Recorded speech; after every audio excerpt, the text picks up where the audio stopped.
What it is, what it do.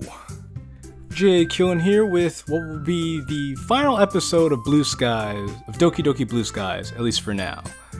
I'm going to go through all of the remaining choices in the Yuri route, the choices that I didn't take, and see what happens after that. This is a thing I usually do after any route or mod that I play, and this is going to be no exception. So if you guys are curious to see what the choices I didn't make would affect the route of Doki Doki Blue Skies, then be sure to stick around. And be sure to, because I'm sure we'll have some fun. So we're going to start from the very beginning. We're going to go with Yuri, and we're going to skip until we get to our first choice. Oh, here we are. We made it to the first interesting choice. So, I think I said last time was let her handle it. This time we're going to be an idiot and say we're going to help her. On impulse, I reach out and take the stack of books from Yuri. Oh, Qilin. It's seriously fine. I'm happy to help you out this way. But It's no bother, Yuri. In fact, I insist on carrying this stuff for you because I'm a man. Besides, I can't let a girl do all the dirty work, right? That would be too uncivilized for me, a masculine man. I don't see why my being a girl has anything to do with it. Oh, well, you know. Shoot, looks like that was the wrong thing to say. Shit! What I meant was that you're my friend, so... Right. Well, wanna get going then? Qilin, I told you that I could do it myself. I wasn't trying to be coy or anything. I guess she really didn't want to carry them herself. Damn. It's too late to take it back, though. Hey, you know what? How about next time I need some help, I'll call you up, alright? That way we're even. I suppose so. We're off to a great start, like a jackass. We set off down the hall, and soon enough we're just about in front of the student council room. I'll wait for you outside, alright? Alright. It shouldn't take very long, anyway. As she turns to take the textbooks from me, her ankle happens to twist beneath her. Oh, this happened in the other route. Almost as if in slow motion, Yuri tumbles to the ground, landing in an ungainly heap on the floor. Her redness blossoms on her cheeks, only hastened by the giggling and staring of bystanders passing by. Ooh. Here, need any help? I reached down and offered my hand, but she springs to her feet without taking it, avoiding my eyes by staring down to straightening her skirt. You're not hurt, are you? No, it's fine. Here, I can take the books now. With the books back in Yuri's arms, we awkwardly stand together without saying anything for a few moments. Wait here for a moment, please. She quickly shuffles into the room in front of us, re-emerging a minute later. Wanna get going now?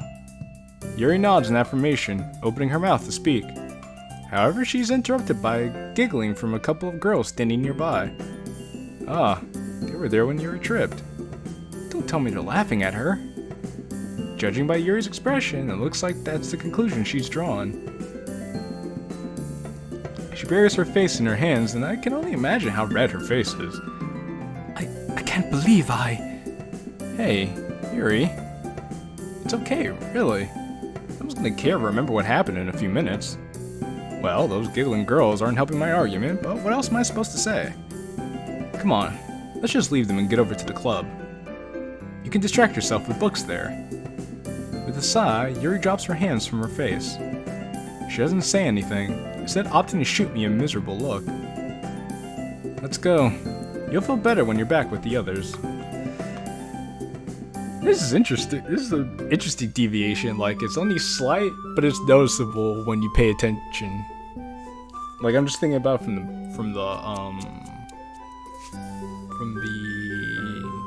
when you choose the other option. Like, the interaction between her and Qilin is much more positive. So, how are things? How are you doing? How's your ankle? However, she elects to enter the club room instead of answering me. Following Yuri into the club room, I call out her name. Yuri! Trouble in paradise? Sorry? Qilin, is something wrong? Hey guys. Sorry, I just really need to talk to Yuri right now. Yuri, can we talk outside? Alright. I quickly shuffle Yuri out of the room while attempting an apologetic face to the others. I'm sorry, I just need to talk. I'll just be barring Yuri for a little bit, guys. Carry on with whatever you were doing. He's like, hey guys, don't mind us. We're just gonna be out here for a while. Yuri, what the hell was that? Sorry, but did I upset you? Huh? What do you mean? Well, you didn't answer me when I asked you a question before. You could have just walked away very rudely. Oh, I must not have heard you. Really? I can't tell if she's simply making an excuse or not. Sorry, I just don't particularly feel like talking right now. Yuri turns her face away from me, a sheet of silky hair blocking her from view. Suffice to say, I'm feeling rather off balance right now. You don't have to tell me about it if you don't want to, but she just said she didn't feel like talking. But just know that I'll always provide you a listening ear. Thank you. Sorry about assuming things when I took the books off of your hands. I just really wanted to help you. No need to apologize, Qilin. There's really no logical reason for me to be upset over it. Well, you're right about that. There is no logical reason for you to be upset with it. But the reason you're upset with it is not a logical reason. She sighs deeply, closing her eyes. I don't know why I feel the way I feel. Well, judging by what happened after the finale, you feel how you feel because you don't want people to take pity on you or dote on you or belittle you. And it seemed like that's what he was doing when you said he'd take the book off your hands, and then he was doting on you when you took the tumble in front of the student council room. Is it strange to say that I don't understand myself? No, I don't think it's strange at all. How many people really understand themselves? There are even people who are way older than us who probably still don't understand themselves, you know? I think that a lot of people could relate to that feeling, including myself. It probably takes a lot of emotional intelligence to truly articulate why you don't feel so hot. But please, don't be afraid to contact me if you ever need help.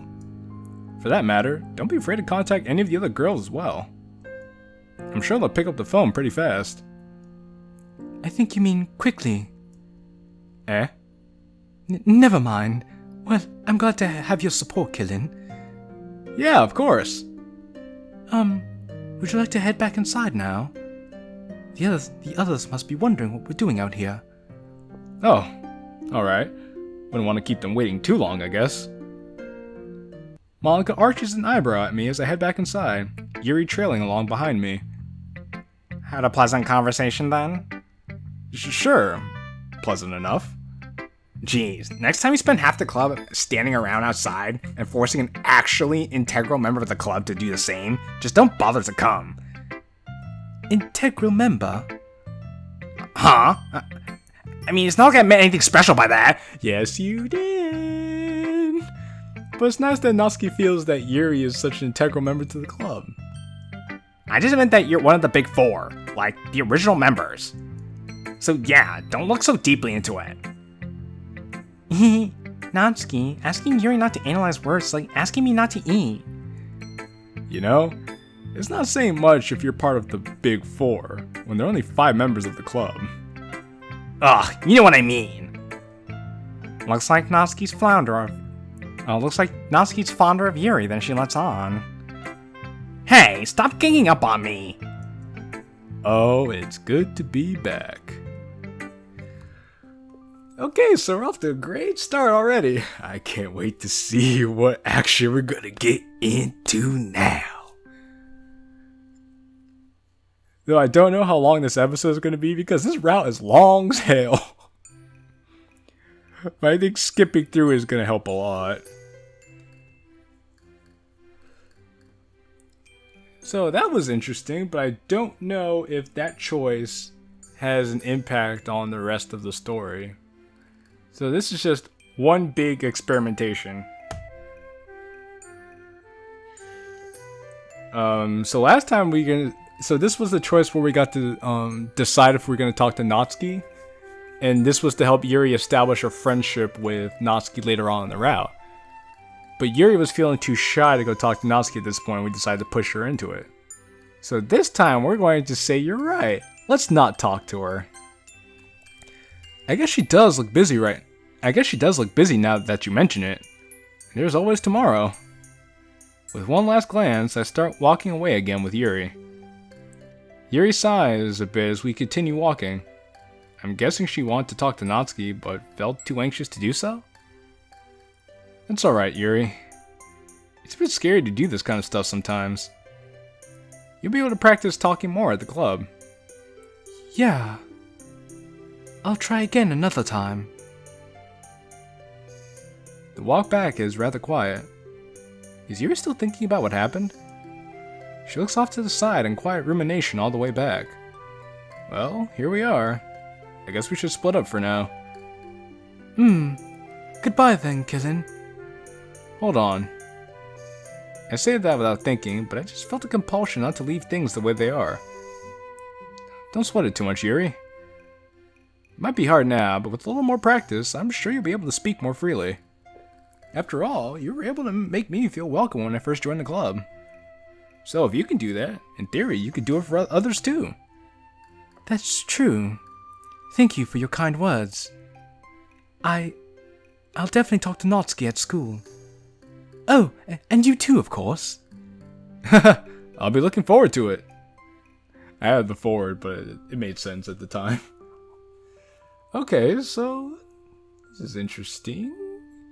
Though I'm wondering if we get to a point later on in the mod where like she blows up at him and then she brings up all the things that we did in the past. That would be interesting.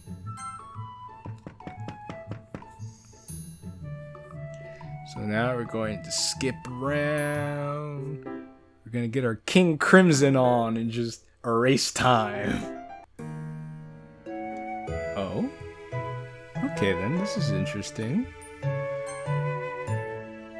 Okay, so let's see, we got pizza, we said goodbye when we left. I remember this is when we got sick, and Sayori and Yuri came to take care of us. But Sayori left. And then Yuri says, Well, I'll bring you something to eat tomorrow. If that's alright, that is.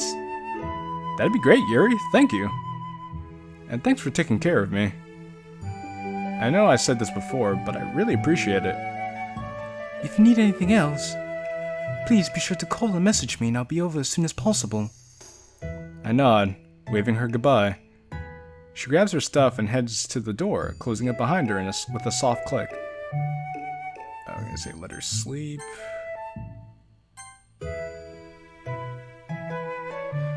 Okay, yeah, I remember this because she asked us to wake her up if she fell asleep, and then we're like, no, we're just gonna let her sleep. She feels really good against us, this, that, and the third.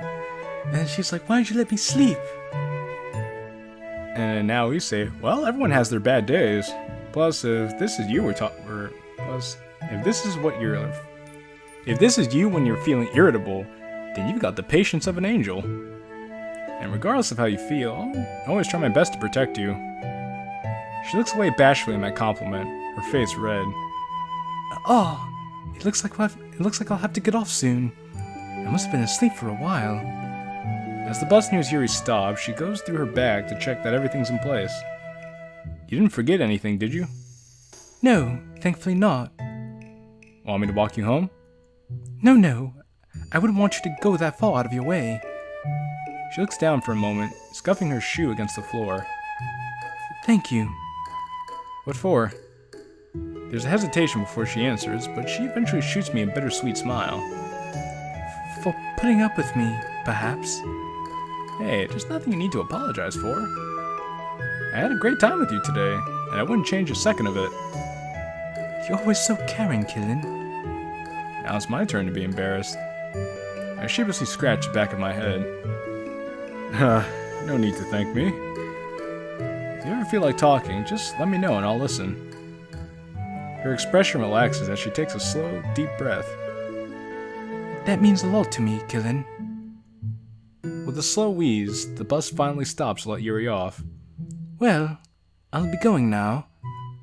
Thank you for everything. You don't need to thank me all the time, you know? I'll see you tomorrow, Yuri. Waving one last time, Yuri ducks out of the bus and into the cool night air. Okay, that's I think it's 4 choices. So that's 4 choices so far I think that we've had to make it since saying we're gonna go with Yuri. Not counting Halloween or anything like that. So we're just going to go along to the next part of the story. Now I think what we need to do this time is choose Yuri because I chose Natsuki's side last time. Natsuki! My sudden shout startles Natsuki out of her anger for a moment. What? I probably should have thought this through more. Don't you think you're being a bit harsh on Yuri? What are you talking about? She's the one who's been invalidating my opinion. But don't you think she had some good points though? Yuri smiles gratefully at me as I say this. However, Natsuki's scowl tempers the warmth I feel from Yuri's smile. And what points are those? Well, the part about caring about what you give someone for one thing. Like she said, the best gifts are the ones that you can keep for years and years, because those are the ones that'll carry tons of memories. Well, that depends on how much you like the gift. Because somebody could have been very thoughtful in the gift they picked out for you, but if you don't like it, you might not really care about holding on to it for years and years, you know?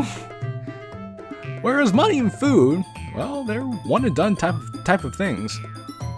I mean, I wouldn't turn my nose at them, but they're not very memorable, are they? Yes, that's exactly what I was getting at. And in my experience, the more thought that gets put into the gift, the better the gift usually is. Money, that doesn't particularly require that much thought to give. Yeah, at least buy the recipient a gift card instead of outright giving them money, you know? But gift cards are so annoying. I don't go to a lot of places that use gift cards. There's always a little change left that forces you to spend more. And what are the chances that you'll gift someone something that they'll cherish forever, huh? Aren't those things usually expensive? What if I don't have anything that I really need? Well, see, that depends. That depends on the kind of person you're giving the gift to, how well you know that person, and the kind of thing you're actually giving them. Like, people have given me things that aren't quite expensive, but because we've been friends for a while and I've known them for a while, they know what I like, I'm holding on to them. Like, I have a couple of amiibos right here on my desk. They weren't particularly expensive, but they're given to me by people who've known me for a while and like me. And that was years ago, and I still hold on to them now. So a gift doesn't have to be particularly expensive for someone to hold on to it for a while.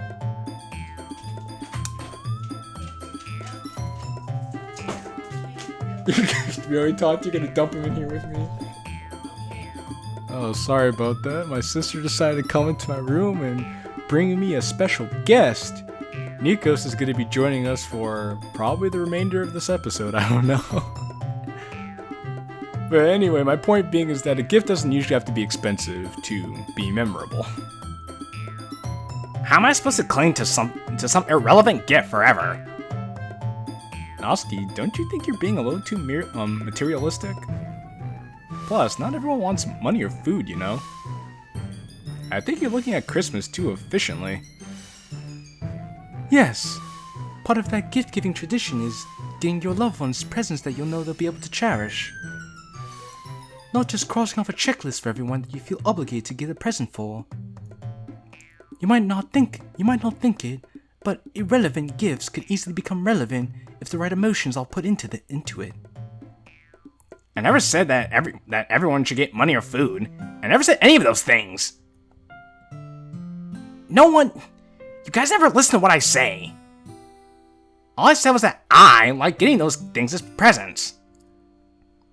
And I guess only one view of Christmas is allowed, right? I can't have any of my own opinions, right? Natsuki? Shut up, Qilin! You guys... For a moment, it looks like Natsuki's about to blow up on us. But suddenly, she almost visibly deflates, the anger seeping out of her. Whatever. Forget it. I can't win against you guys if Qilin's just gonna take his girlfriend's side no matter what. Yuri turns red the moment she hears the word girlfriend. Even though Yuri's in the wrong. We're not dating. Whatever! She snorts as her gaze pans around the room, laying on each of us for a moment before moving on. I shouldn't be expecting you guys to understand. Really, I guess it's my fault for thinking that others would think like me. I probably just have things twisted around in my head. Natsuki? Understand what? It's... Natsuki hesitates for just a moment, as if deciding whether to say something. Nothing. Hey, Natsuki. We never meant for you to think that your opinions weren't legitimate. Isn't that right, Yuri? Yes. Apologies if it came off that way. Yeah, I think they just got too into the argument. That's definitely a thing I've seen in the debate club, that's for sure. But I think we can all just agree to disagree, right? I admit that I may have been harsh during our argument. So, sorry for that. I just feel strongly towards this, so... Do you have a lot of good memories about the presents you got for Christmas? Stretch marks. Yo, these names, man, it's great. Yuri smiles gently as she recalls past Christmases. Yes. My parents always chose exactly the right presents for me. I still have every single one of the gifts they gave me. Christmas is one of my favorite holidays for a reason. But to return from that tangent, Monika's right. I believe that we're both adamant in our positions, so we shall agree to disagree. Sure. Hey, between money and food or books and clothes, I think I'd probably be the happiest with the anime box set or a new video game. Natsuki rolls her eyes, muttering something under the breath that sounds suspiciously like useless. Muda, muda, muda, muda, muda, muda, muda. Muda. Or how about a new anime figurine, Qilin? Huh?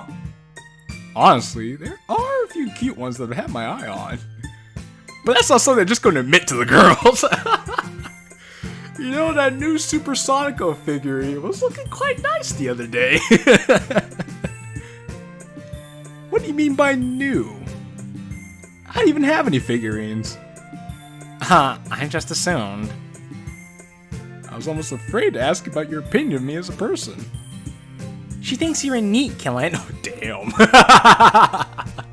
Cyrus just came out and said it. I'm not even a NEET. I'm at school right now, getting an education. Don't worry, I'm just teasing. I don't actually think there's anything wrong with owning an anime figurine. After all, some of them are pretty cute. Yeah, they are. Do you have any, Natsuki? I know you like anime, so... Nah, too expensive. I'd rather work on my manga collection than start a figurine collection. That's probably a wise decision. It's hard enough just working on collecting one thing. So you collect things too, Yuri? Yes. Just a few things. Like knives. I'm guessing books are one of those things, right? Yuri nods in affirmation. Her cheeks red for some reason. She's like, yeah, books. Yes, that's what I collect. Yes, books. Yes. Okay, everyone. Now that that's over, since everyone is here now, how about we get on with the Secret Santa? Okay, so we're just gonna go right along back. It's the main part of the story. Oh, Nikos. I know you weren't here the whole time, but what do you think about what's going on so far? Well, what's that? Oh, okay, I'll tell him. He says things are pretty interesting so far. Oh. Speaking of interesting, bags in hand, we step back into the mall. I'm feeling pretty good about myself. I really think Yuri will enjoy the gift. Hey, Qilin? Yeah? She looks down at the ground.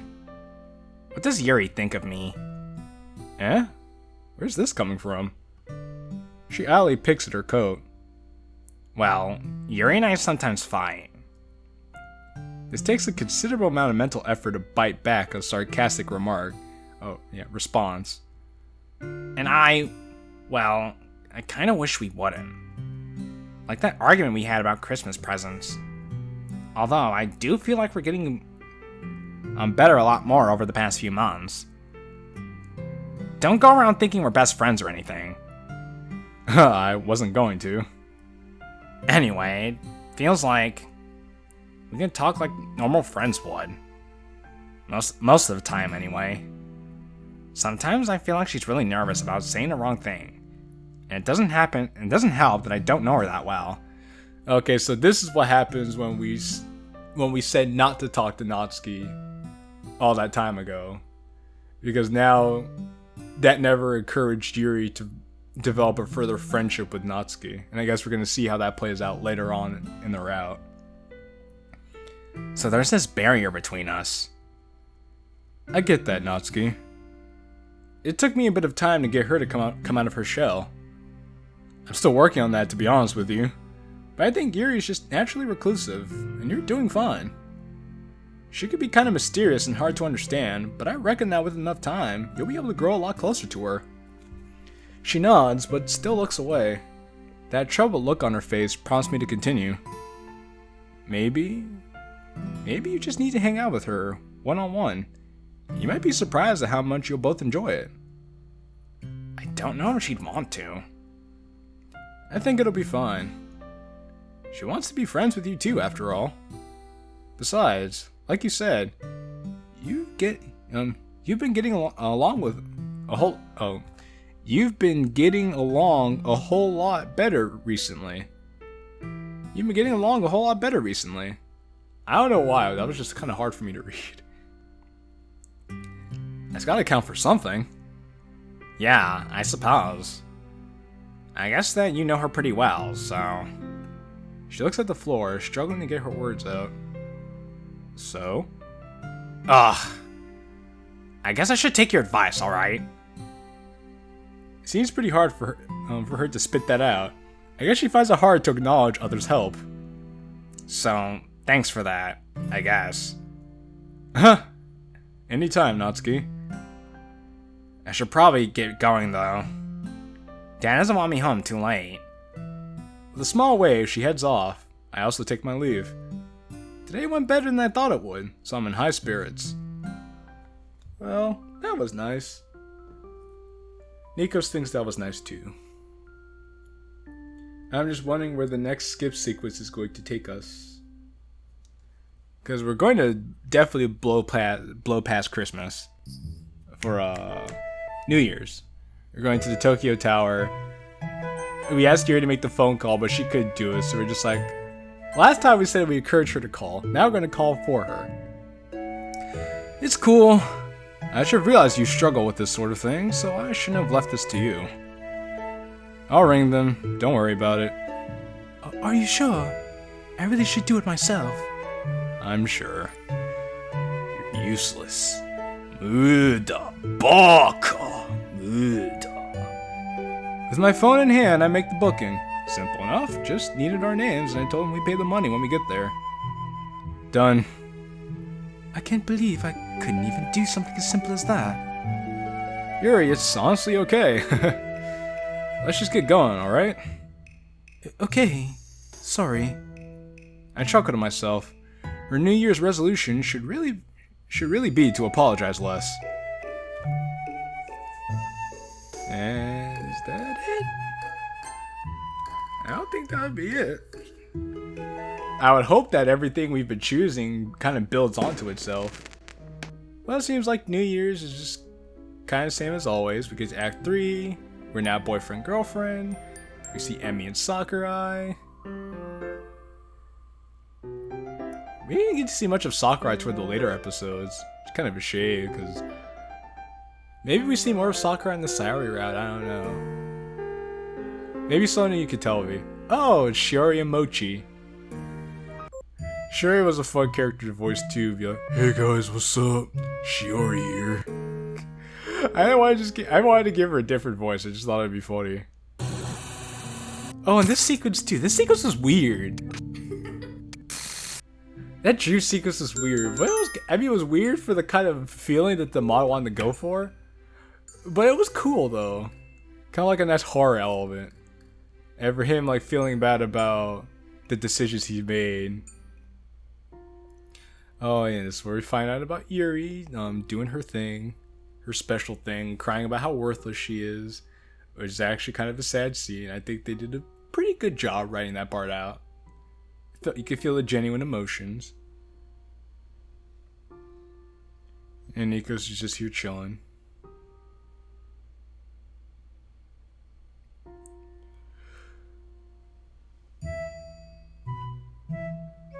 Now my question is, how long will it be until we get to the next choice, I wonder? Oh, here we go. Alright, I hope you guys are ready for the biggest boneheaded play of the entire mod. We're going to say, your scars are beautiful, Yuri. We think they're awesome. They're not horrible, Yuri. Your scars are beautiful. Yup. No! No, they're not! They're nothing but a hideous, ugly reminder of who I am. But, sorry, but do you mind if we did something else? If that's okay with you, that is. Because I'd rather not talk about this any longer, if that's alright. Her words aren't particularly assertive, but there's a definite forcefulness behind her tone. Well, given how emotionally draining it must be to talk about this, I can hardly blame her for wanting to do something enjoyable to take her mind off things. Yeah, sure. A relieved, grateful smile appears on her face. Thank you. Would you like to try cooking a new recipe? I happened to come across an exciting dish online, and haven't had the chance to try it yet. I blink. I guess it's just the surprise of going from such a heavy topic to suddenly talking about cooking. Sure thing. We might have to buy some of the ingredients though. I see. The recipe does require fresh vegetables. I think this is the same thing that happened if we chose You're Beautiful, but they're like using slightly different words now. For instance, do you have any daikon?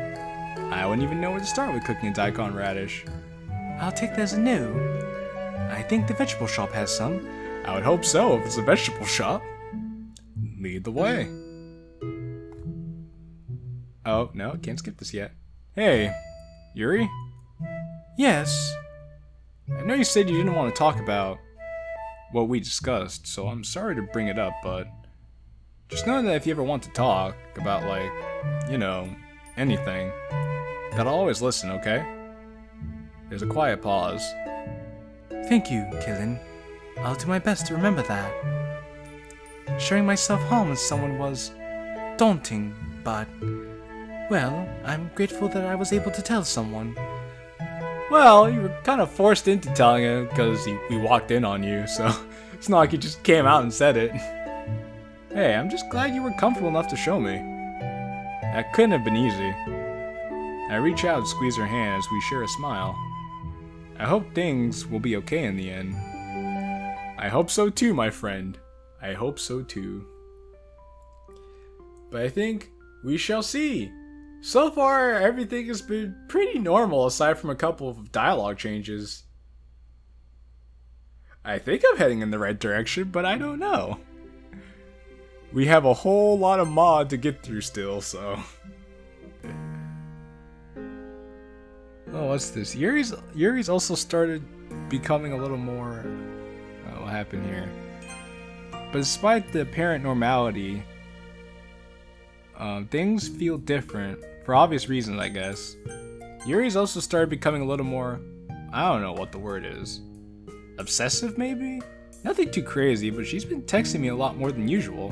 I noticed that she replies instantly. Kinda like she's been glued to her phone. Maybe she's still worried that I'm judging her? After all, she did reveal a very intimate part of herself to me. A pang of anxiety shoots through me. That's an interesting little detail. because I don't remember seeing that Yuri said she was obsessive before. Just as I was making my way to my computer, my phone rings. Speak of the devil. Oh, it's Yuri. Oh, hold on, guys. We gotta break out the telephone. Hi, Qilin. Ah, hey, Yuri. I tried calling you just now. You weren't around? I was talking to my mom. Huh? Oh, nah. I was just talking to my mom, so that's probably why I didn't see your call. Your mother? It's been a while since we've spoken, so it was really nice to catch up with her again. Ah, I can imagine. How is she? Stressed? Stressed, but she's doing fine. She was happy to hear about my exam results. Guess that paternal instinct never goes away, huh? I laughed to myself before realizing what I've just said. Yeah, because her parents are dead, you jerk. Oh. Sorry, I meant like... It's okay. There's an awkward silence for a moment. He's like, dang, I'm an idiot. It's okay, MC. We always knew you were an idiot. Anyway, I was wondering... Can you come over? I've been missing you. This is new. I frowned slightly.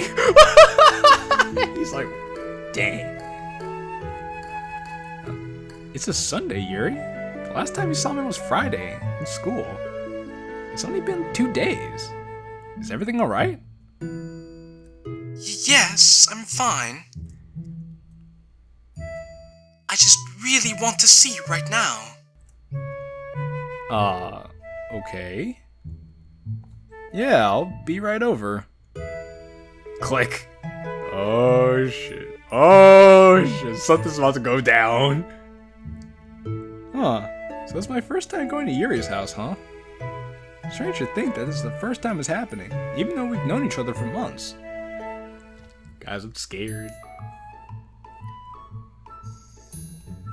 Okay, so far everything seems normal. She shows us our knives, we talk a little bit. I wonder if anything different happens around this time. Because Yuri wasn't talking all like that before. Oh, okay, nothing happened. We just go on to the next day. Oh. Yuri bites her lip and looks over at the classrooms again. If you don't want to, you don't have to. Ooh. But I wouldn't want to stop you from talking to your friends. Hey, don't forget, she's your friend too, right?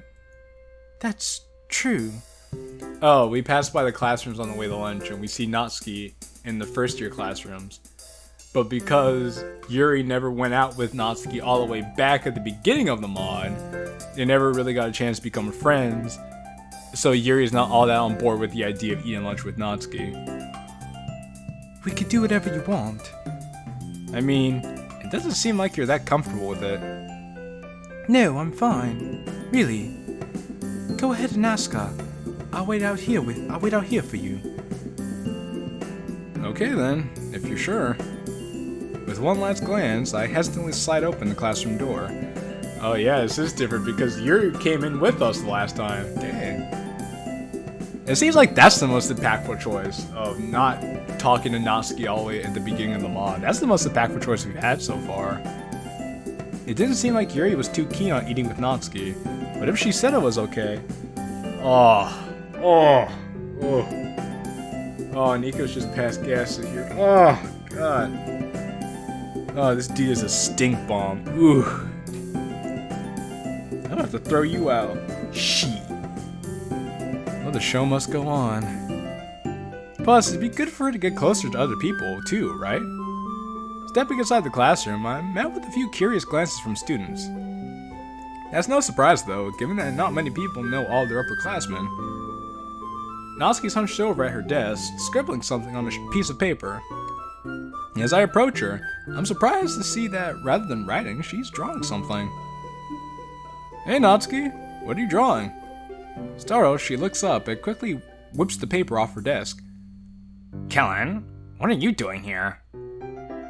Just saying hi. Okay, hi. Are you trying to start your own manga or something? No! She turns red at my allegation. It looks like she is drawing manga. You don't have anything better to do, why don't you beat it? Actually, I did want to ask you something. What? Well, if you want me to beat it, I could just leave. What do you want to ask? Are you sure you want to know? I'm perfectly fine with just minding my own business. Just tell me already! Okay. I was gonna ask if you wanted to eat with me and Yuri. I wanted to eat with Yuri and me. Oh. Well.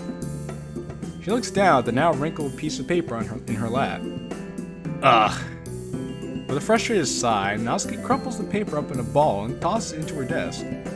Whoa, what are you doing? I reach for the ball of drawing, but my hand's quickly swatted away by Natsuki. Don't you want to keep your drawing? No, you better keep your nosy nose out of my business. Now, where are we eating? The roof, if that's okay with you. Yep, just lead the way. As we head for the door, I can't help but feel bothered at her tossing away her hard work. And that's when Yuri comes in, and she shares her perspective about the creative process. And Natsuki's like, yeah, don't mess with real creatives like us. And we're like, ugh, whatever. It's probably like that one poem she threw away before that Monica found. Hey Yuri, guess we're having lunch together, huh? Way to state the obvious. It's called small talk. Ever heard of it? Psh, Yuri and I don't need small talk. Right, Yuri? I admit, it would be nice to live in a society without any of that. Jeez, let's just walk all the way up to the roof without talking then. Fine by me. Yuri? I wouldn't mind. Let's do it then. We stand on the rooftop quietly, the cool breeze giving the sunshine a comforting warmth. Finally, Natsuki flings her arms in the air and speaks in an exasperated tone. That was so awkward. Maybe for you, but sometimes Yuri and I don't talk when we're together. It's just a matter of acclimatizing to the quiet. After a while, you learn to enjoy it. I mean, it's not like I hate the silence when I'm alone. But it's so awkward when you're with other people. You guys are weird. Huh, never said I wasn't. Anyway, shall we eat? Yeah, let's sit over there. Okay, so that was that. I think the rest of the lunch scene would just go by normally. Oh, never mind. Yuri sighs and shakes her head. Okay, let's see what happens here. No. Says, hey, I make other things besides cupcakes. Yuri sighs and shakes her head. I'm not sure how you two survive this way. You've been doing just fine. Yeah, we're still alive, aren't we? Quite the high expectations you have there. That's just Qilin saying a low bar for himself as usual. Don't let me in with him. Wow, way to throw me under the bus, Natsuki. She shrugs and smirks at me. If the shoe fits. Who's the one who accepted my offer for bread? You! You're the one who gave it to me. Don't you dare try to guilt me over that fact. Jeez, it was just a joke. As an apology, I'll buy you a coffee later. Make that a strawberry milk and you got yourself a deal. Sounds good to me. And with that, we all turn back to our food. Okay, that was a little different. And then now there's more different. After a while, Natsuki polishes off her bread and crumples up the plastic packaging. Hey, I'm gonna go throw this away. I think lunch is almost over, so I'm gonna head back while I'm at it. See you guys at the club. And, thanks for the food. With our faces full of food, both Yuri and I wave off Natsuki. The smaller girl turns and leaves. Okay, this is different. Because we all left together, I'm pretty sure. That wasn't so bad. That wasn't so bad, right? No, I suppose it wasn't. Sorry, I don't know what's going on in my mind. Her weak chuckle seems to causing me to instinctually grab her hand. It's fine, Yuri. You could take your time. Thank you. I'm really grateful that I have you by my side. Her voice adopts a breathy tone for a moment, and her hands feel especially warm in mine. It's really just initiating conversation that's the hardest part.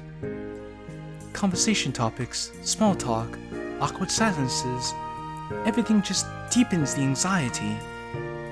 Kind of like what Natsuki was talking about, huh? Yes. I don't normally mind the silence, but when I'm made hyper aware of it. That's perfectly fine, Yuri. I think most people can relate to at least some of what you're feeling.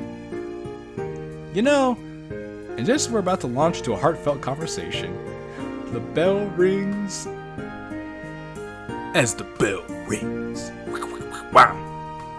The bell could have had a worse timing. We should start heading back, shouldn't we? I sigh and nod, packing up my stuff. Yep. Let's talk more during the club. Agreed. So now it's like, Yuri can only be around us. She can't exist as a person outside of us. And this is the exact opposite of what happens when we actually do the good choices. So now we're gonna say, stay with Yuri. If Natsuki doesn't feel like talking anymore, I don't want to push her. For all I know, forcing her to talk could cause her to blow up on me. I don't know her nearly as well as I do Sayori and Yuri. If she really wants to talk to Yuri, she can talk to her on her own time. F Natsuki. Plus, I do enjoy my quiet time with Yuri, so... I'm not quite sure what that was about. Me neither, but who knows what's going on in Natsuki's mind, am I right? Well, do you want to start reading then? Oh, yes, of course. Just let me pull up my copy of the novel. Deeply absorbed in the novel, I get ready to turn the page when Monica suddenly interrupts my concentration. Okay everyone, it's getting late, so let's hurry up and share our poetry. Aw, we're just about to start on the last chapter. Dang, already? Whew. It's either a short novel or these two are fast readers. I noticed how captivated you were by the story. Sorry, Qilin, but time waits for no man. By the way, you remember to write a poem this time, right? Monica says this with a bright smile on her face. However, I can't help but hear a threatening edge to her voice. Man, when did cute girls become so scary? That's the kicker, ain't it? Cute girls being scary, you never see it coming. Yeah, I did. I hope I did you proud with it. Haha, well, see. I pull out my poem and turn to Yuri, offering up my handiwork. Do you want to share with me first? Oh, sure. Are you okay? You seem a bit distracted. Do I? Well, I momentarily forgot about it while I was reading with you, but I admit, I'm curious as to what Natsuki wanted to talk to me about before. Why don't you go ask her about it when you share your poem with her? Oh, good idea. It might give us something to discuss besides poetry, too. Do you and Natsuki still clash a lot in terms of poetry, then? Yes, but only sometimes. Ooh, I don't mean to speak badly behind someone's back. Huh, don't worry. It's not trash talking by any definition. Speaking of poetry, though, I think Monica's giving me the evil eye, so do you want to start sharing? With pleasure, Qilin. So I think Monica's giving me the evil eye, you know? Because, heaven forbid, we're not talking about poetry or anything. You're gonna get all antsy with me because I'm not petting you. Anyway, nice analysis today, Qilin. Thanks. I've been learning a lot. I've been learning from the best, so... You know, if there's one thing that I'm glad about when it comes to you and Yuri dating, it's that it makes my job as president a lot easier if more people are enthusiastic about literature. And I'm pretty sure that you've become more enthusiastic about it after dating her. Wait, so you're not just happy for us as your friends? Haha, well, that goes without saying. It looks like everyone else is done by now too, so do you want to go reconvene with the others now? Sure thing. I sidle up next to Yuri's side as we gather together again. Did you talk to Natsuki about it? Kind of. She skirted around the topic and I didn't want to press it, so... Huh. Well, she'll probably mention again on her own terms if it's really important. Okay, everyone. Hope you all had a good discussion today. It's actually really good practice for our Japanese classes, you know? Oh, okay, we could just skip right along. Though I don't mind practicing my Monica voice because we haven't really... I don't know, Monica doesn't really talk a whole lot in the later portion of the video. Later portion of the route, rather, I should say. And I've been getting out of practice with my Monica voices, so... But so far, it's like...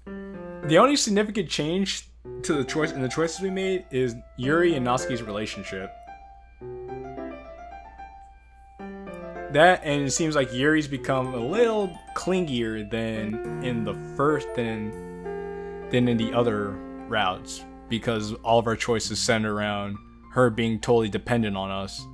So instead of Yuri becoming more of her own person, she's becoming more attached to us and never got a chance to develop a relationship with Natsuki. That's all I'm seeing so far.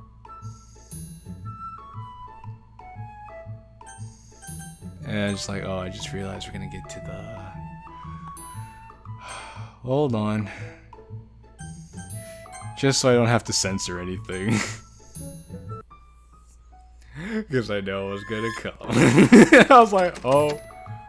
Alright, this is Valentine's Day, because we go to the amusement park. I was like, oh, right.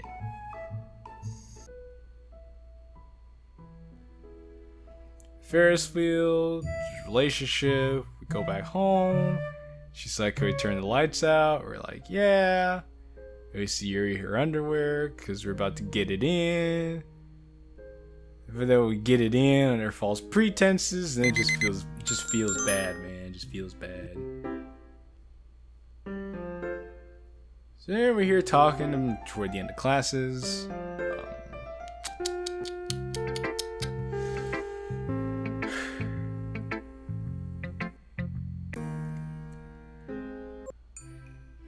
Oh. Okay, so let's see what happened here. Is Natsuki over? What surprise? Oh, Natsuki's still over at her house.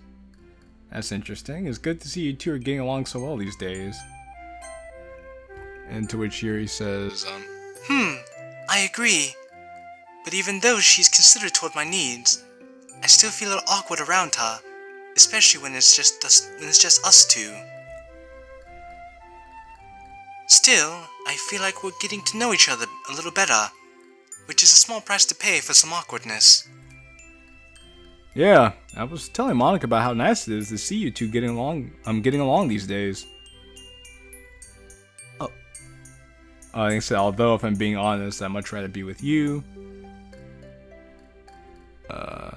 Though, I'll be fine without you for a day, but... it's proven to be harder than I imagined. It's only been a few days, Yuri. Sorry, I must be coming across as such a freak right now. Ooh, you must think I'm so obsessive and clingy. I'm not really sure what I should say here. I don't want to upset her by telling her that her behavior is kind of clingy. He's like, I mean, I'm not going to say you're clingy, but you're being kind of clingy. But on the other hand, I can't deny that it's a bit, I don't know, alarming. To hear that she can't even bear to be apart from me for a day? It's probably just because we're still in the honeymoon phase of our relationship, right? Monica did talk about how it's important for each person in a relationship to have their own lives and breathing space, though. Well, to tell you the truth, I think it's good to spend a little time apart. The line goes quiet. I'm starting to worry that I might have said the wrong thing. Qilin, you still want to be with me, right? Where's this coming from? Of course I do, Yuri. I love you. Shit.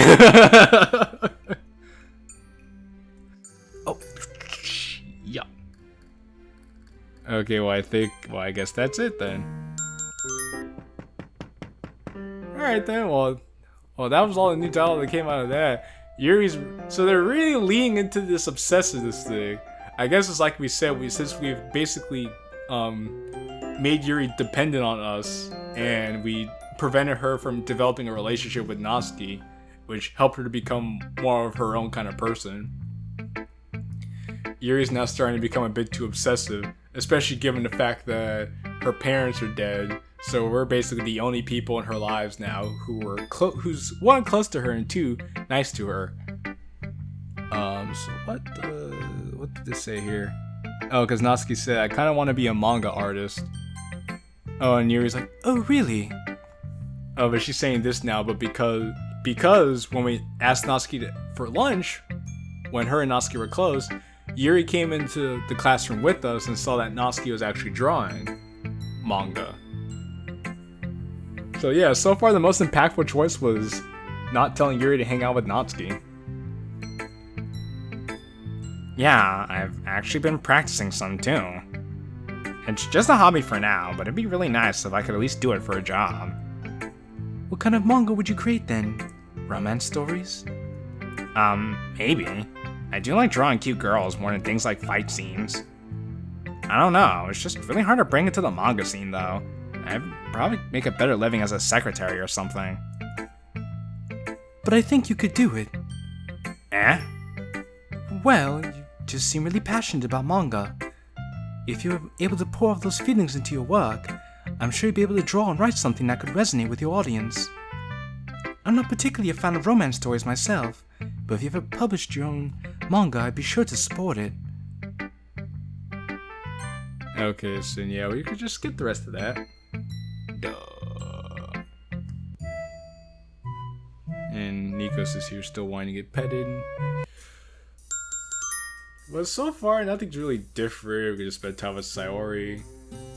There might be a different dialogue option here. We might talk about... Actually, no, that's not true. We don't talk about Yuri at all. Then we flash back to when we were kids. So we're basically approaching the end of the route now.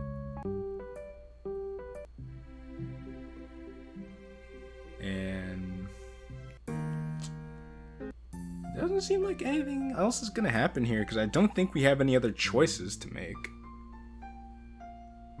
So I guess my main question is anything else going to happen after this, or not particularly? Okay, this is White Day, and I remember this is where the blow-up happened with Sayori and everything. But I wonder if Yuri's going to say anything different because of all the choices we made so far. This is what I'm really curious about.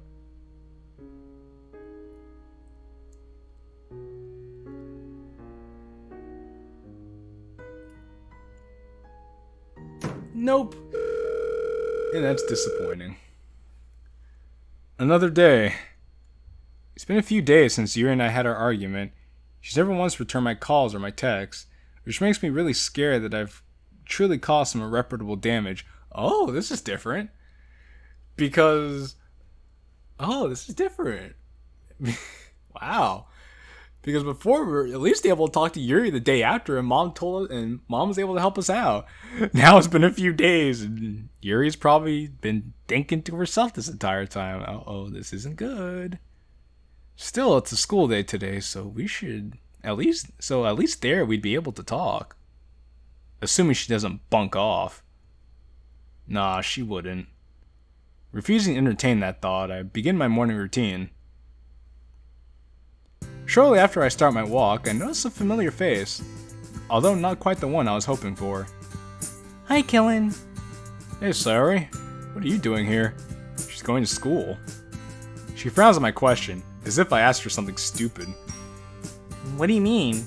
This is a route I take to get to school, silly. It's just surprising to see you up this early, that's all. Oh, She shrugs nonchalantly. well, you know what this means, right? We get to walk to school together. I try my best to sound enthusiastic, at least for Sayori's sake. He's like, oh, joy. I get to walk to school with you. Fuck. Yeah, let's do it. It probably didn't work. Qilin, is Everything okay? Huh? Yeah, I'm fine. Why do you ask? It's just, I had a little feeling that something was bothering you, that's all. Compared to the last time we hung out, you don't seem as happy. I glance over at her. There's a spark of curiosity lurking beneath her eyes, but there's no denying the comforting smile on her face.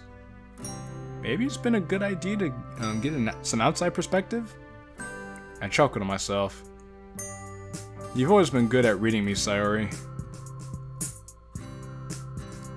It's about Yuri, isn't it? Got it in one. She pauses, looking thoughtfully. We had an argument, and I'm not sure what to do now. Oh, so instead of talking to Mom, we talked to Sayori about it? I tried calling her after she stormed out, but she never replied. And that was during Friday evening. Ah, so it's Monday now and she still hasn't spoken to you yet? I nod. Sayori pauses, looking thoughtfully. What did you guys argue about? I can't really say. It's not really my place to, if that makes sense. It was pretty personal. That's okay, Qilin. I understand you guys have your own personal stuff to deal with. But what should I do? Should I let her come to me? I don't want to be overbearing, but at the same time, it kills me that I can't talk to her. Sayori passed my shoulder sympathetically. Well, I'm kind of limited in how much I can help. Sorry, I know it must be frustrating about being asked for help, and yet I can't really tell you what's going on. It's okay. To be honest, I'm not surprised that Yuri chose to spend time by herself all that time after the fight. After all, everyone knows how introverted she is. And introverts really like their own space, which is true. So you're saying I should just leave her be? You already tried calling her a few times, right? So she knows you're obviously concerned for her.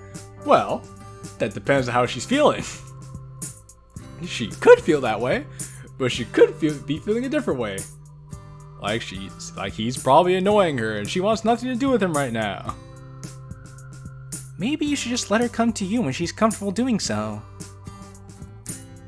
Is that what you'd do if you were me? Is that what you would do if you were me? I think so, yeah.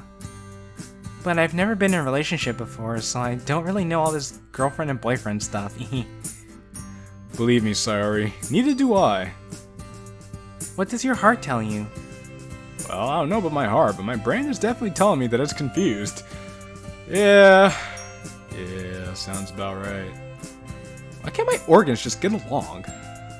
She giggles. You shouldn't worry, Qilin. You're such a nice, caring guy. I'm sure Yuri will come around eventually. I hope so. Anyway, on to something less depressing. Mom came home a few days ago. Ooh, I bet that must have been lovely. She's been away for a while, if I remember right. Yeah, she's been gone since like last August. So it's been a pretty long time since I've physically seen her. How is she? Still the same? Yeah, her motherly instincts never go away. Still feels really guilty about leaving me alone for so long. The rest of the conversation thankfully isn't as depressing. It doesn't take long for Sayori and I to reminisce about the good old days. But it just doesn't feel right. I can't fully immerse myself, not when there's so much in the present to focus on. And that's what we're called for today, everyone. I'd encourage you all to do some extra reading on the topic. The build-up to the Second World War had many a contributing factor. Who knows? Maybe you'll find this interesting as I do. In my opinion, I think the lead-up to the Second World War, those years after the Roaring Twenties, followed by the Great Depression, the 1939, the rise of a certain mustachioed German dictator, was very lit, fam. With a self-depreciating smile, he laughs and heads for the door. I might just take him up on that offer after school. But for now, I can only listen to the gurgling sounds on my stomach. As I step to the door, I see all the other club members, Sayori chatting animatedly with Natsuki, while Monika is scribbling something on a notepad. On the other hand, Yuri looks like she's a million miles away. As she idly pokes at her food, I take a seat next to her. Oh, joy! My heart starts thumping the moment I saw her again, and now that I'm physically right next to her, the thumping grows stronger. I'm not sure how to approach her. The others are around, and I don't imagine she'd want to cause a scene, so I just opt for a direct approach. Hey, Yuri! Everyone else is around too. Oh boy. Everybody pray for your boy. Pray for your boy. Here we go. She jumps a little. Clearly I was right about her being mentally preoccupied. Hi. She doesn't say anything more than that. An awkward silence fills the air. Judging by the curious looks from the other girls, it's clear that it has not gone unnoticed. You okay? You looked a million miles away. Got a book on your mind?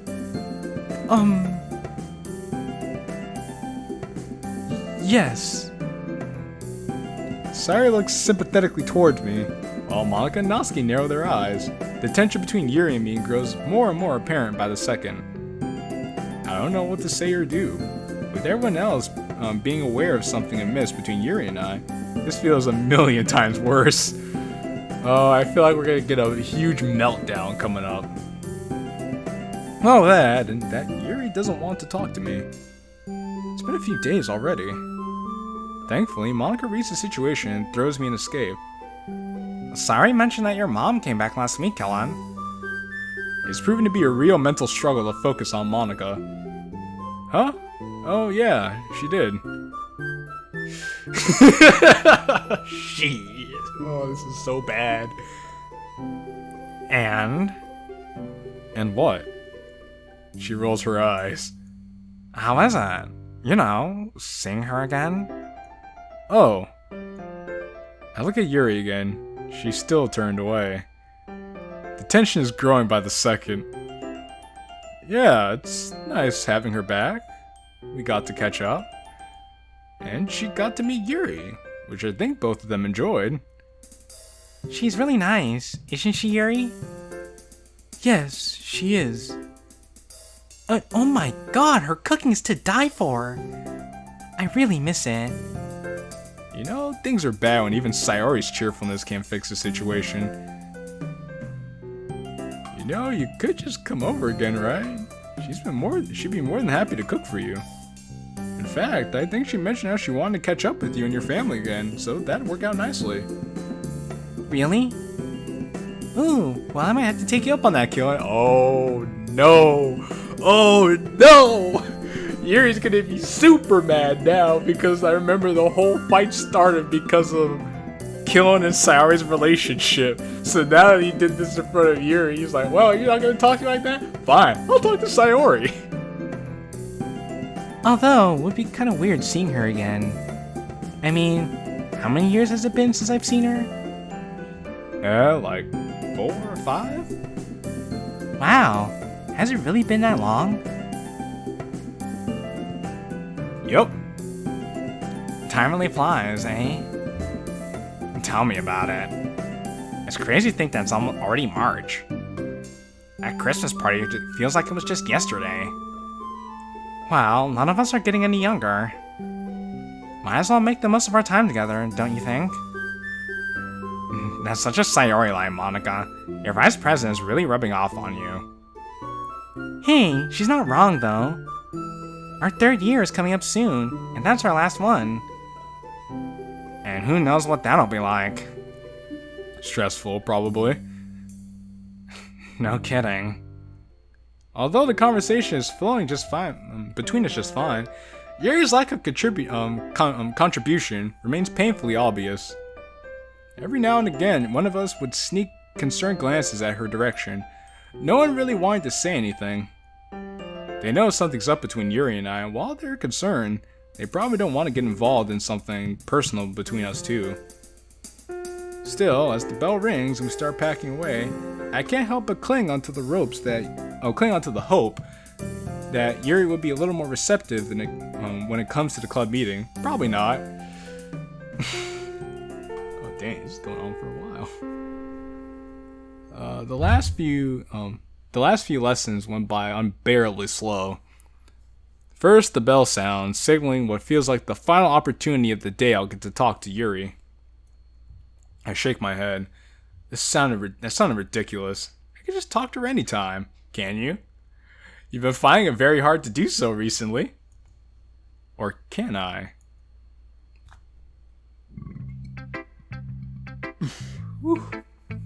Excuse me. Okay, everyone. I've been doing some thinking over the weekend, and I have an idea I'd like to try out. Part of what makes us grow as poets is stepping out of our comfort zones and trying new things. Something everyone did really well when we wrote Halloween poems. So this time I'd like everyone to take one of these. She pulls out a bunch of what look like small blank strips of paper out of her bag. What are these? Each one of these strips has a theme written on the other side, and and the one you choose will be what you have to write your poem about. Ooh, could it be literally anything? Uh-huh. Does anyone want to go first? I'll do it. Sayori slips forward and takes a strip. Flipping it over, she reads whatever's written. A thoughtful look crosses her features. Well, this'll be interesting.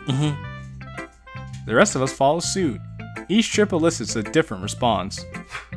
Mine happens to be control. Of course I had to get thrown into the deep end. Also, if you heard anything, Nico's just sneezed. So if you guys could say bless you, that'd be appreciative. Also, that was him knocking my microphone around. Can we work with someone else? She. Yuri's face grew red. She. Of course. Collaboration should make this even more insightful. Have fun, guys. She turns back to her desk, pen in hand. Hey, Yuri! What's going on, baby? You wanna work on this poem together? You, mind if we work together? You know, since you're like... I'm sorry, Qilin, but I need to use the bathroom. I'm sorry, Qilin, but I need to use the bathroom. That line will forever cause my anxiety levels to shoot through the roof. She stands up and swiftly moves for the door, picking at her sleeves as she does so. I can't just sit here and let her cut herself, but how am I going to excuse myself so it doesn't look suspicious? Precious seconds tick by. I must be showing a lot of concern on my face as Sayori and Natsuki are looking at me strangely. Are you okay, Qilin? Yeah, you're looking kinda weird. Monika puts her pen down and joins in. She could be pulling a knife out right now! What's going on? Yuri just said she had to use the bathroom, and now Qilin looks really worried. Is everything okay, Qilin? We can all feel the tension between you two at lunch. She's rolling up her sleeves while you sit here like an idiot! I'll be back in a sec. Don't even bother finishing my sentence as I bolt for the door and as I bolt to my feet and head for the door. Wait! My mind is in a frenzy as I hurriedly make my way to the bathroom. Why now? This is so much harder when she doesn't talk to me. Ugh. Whew. Sorry about all that. Had to go do some hunting. It's a hard knock life out here, I'll tell you what. Anyway, where were we? Well, here it is. The girls' bathroom. No time to pause before going inside. All social norms be damned. We're going in the girls' room. And immediately, I'm hit by a sight that never gets any easier to see. Yuri immediately looks up. I can't tell what's worse, the ashamed look on her face, or the freshly soaked bandage on her arm. For a moment, we just stand there, looking at each other. She hastily slips her sleeve over the bandage, but the damage has already been done. Yuri, look at me. Please. The seconds stretch on, much like her defiance to meet my eyes. While I'm desperately trying to unscramble my fervent brain, I hear the door open behind me. Thankfully, it's only Sayori. Qilin? Yuri? Wait, Qilin, what are you doing here? This is the girls' bathroom. God damn it. God dang it, Sayori. Did you really have to come in now? Your timing couldn't be any worse. I know. I look over at Yuri, who's now avoiding the both of us. Yuri, are you okay? I'm fine. Are you sure? You look really upset. I'll be okay, thank you. Do you want to talk about it? No, thank you. I appreciate the offer, but I need some time alone. And of course, there it is, the withdrawal. Those walls she'll never learn to break out of. Those walls she'll never learn to break out of. I feel a light tug on my shoulder. Come on, Qilin. What?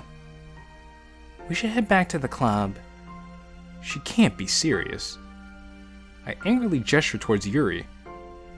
Sayori, can't you see that she needs some space right now? Like, Qilin, can't you see that she needs some space right now? Besides, the other girls are worried about you. She must have seen how unwilling I was as she sighs and turns to Yuri. Will you come back to the club when you're feeling up to it? Wordlessly, Yuri nods. I'm not sure if I believe her, but unfortunately I can't exactly object. With another defeated, weary sigh, I let Sayori take me out of the bathroom and back towards the club room. Well, shit. This took a dark turn. As soon as we re-enter, Monika and Natsuki jump up, confusion and suspicion etched all over their faces. Oh, you're back. Mind telling us what that was about, Qilin? Yeah, what's with Yuri? Not really my place to say. Can we just please leave it at that? I'm not really in the mood to discuss it any further. I'm sure Yuri feels the same. Yeah, I think we should just get on with our poems now, guys. I give her a small, appreciative smile. Sayori's knack for reading a situation has always been one of her strengths. Monika and Natsuki don't seem particularly satisfied, but wordlessly comply with Sayori's suggestion. I mean, what are they gonna do? They're not gonna be rude enough to keep prying.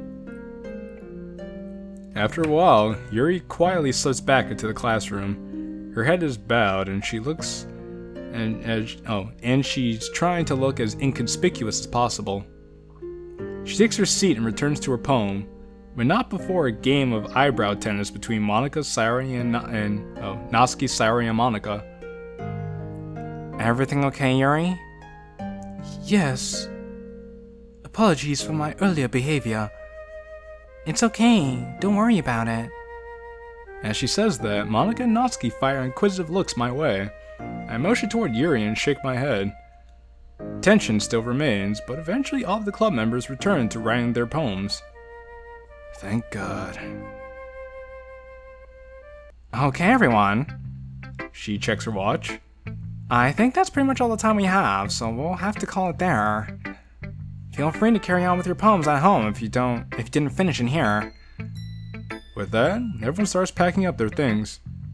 As I'm putting away my poem in my bag, I notice Yuri hurriedly already walking out of the door. Yuri, wait! I scramble after her, but she's already quickly disappearing from sight. Every step she takes feels another mile between us. I'm still trying to comprehend the drastic change in tone our relationship has taken. Did I really miss all of the signs? How was I meant to know that she just felt pressured to have sex? Yeah, how were you supposed to know that? Because I don't think she didn't say anything about that. Oh, no, I take that back. She did say something about that. That was during the section we skipped when they had that heart-to-heart on the roof. I remember that now. And more importantly, how am I meant to fucking fix this if she refuses to talk to me? I kick the wall out of frustration, which does absolutely nothing except give me a sickening surge of pain in my toe. Qilin, did you just kick the wall? No, I was playing soccer with myself. What do you think? A look of hurt flashes across her face. Sorry, I was only trying to help. Great. Now I have a lovely bit of guilt to accompany the pain in my foot. I wince slightly as I reply. Sorry. I know you are. It's okay. I know you're just upset with all this Yuri stuff. Do you want to walk home together? Sayori's smile is capable of melting even the most grouchy of hearts. I don't know if I'll be very good company.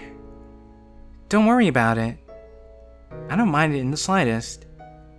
Besides, I never pass up an opportunity to cheer someone up. Well, if they want to talk to me, that is. Yeah. Alright then. Let's go. The walk back is quiet. Sayori tries to engage me in conversation at first, but stops when she realizes that it's futile. Okay, I guess we're here. See you later, Sayori. Wait! Want me to walk you back to your house? I have to fight the urge to roll my eyes at her. My house is like 1 minute away. You can see it from here. I'm not going to drop dead in the time it takes to walk over there. I know, but... Qilin, I'm just worried about you. If something bad happened to you, I don't know what I'd do. Well, too late for something bad to not happen to me. It's fine, Sayori. Thanks for thinking about me, I guess. But right now, I kind of just want to think things over. Okay, I get it. But if things get really serious, promise that you'll talk to someone, alright? You really shouldn't keep things bottled up. Well, it's too late for that. Things have already been serious for a while now. But it doesn't mean you need to keep them bottled up, my friend. You have your mom right there. You could just talk to your moms. Alright. I promise. Good. If you ever need anything, let me know. Okay. You're like my second mom. Well, if I'm your mom, I gotta make sure I take care of you. Okay. I'm gonna get going now. Thanks again. Bye, Qilin. I'll see you tomorrow. Despite Sayori's cheerful talk, I find my mood taking a dive again once I'm away. Don't get me wrong, I'm thankful for a friend like Sayori, but I don't think I'm gonna be cheered up that easily. Although, without Sayori distracting me, thoughts of Yuri are once again filling my head. What am I supposed to do in this situation? I don't want to be too clingy or forceful, but maybe this situation calls for it? Or maybe I should just give her space for now, like Sayori told me to do that other time. I'm seriously developing a headache from all this. Okay, I'm just gonna let Yuri be for the rest of today, and talk to her no matter what tomorrow at school. With any luck, nothing goes wrong between now and then. Well, we can hope. I mean, I guess, right?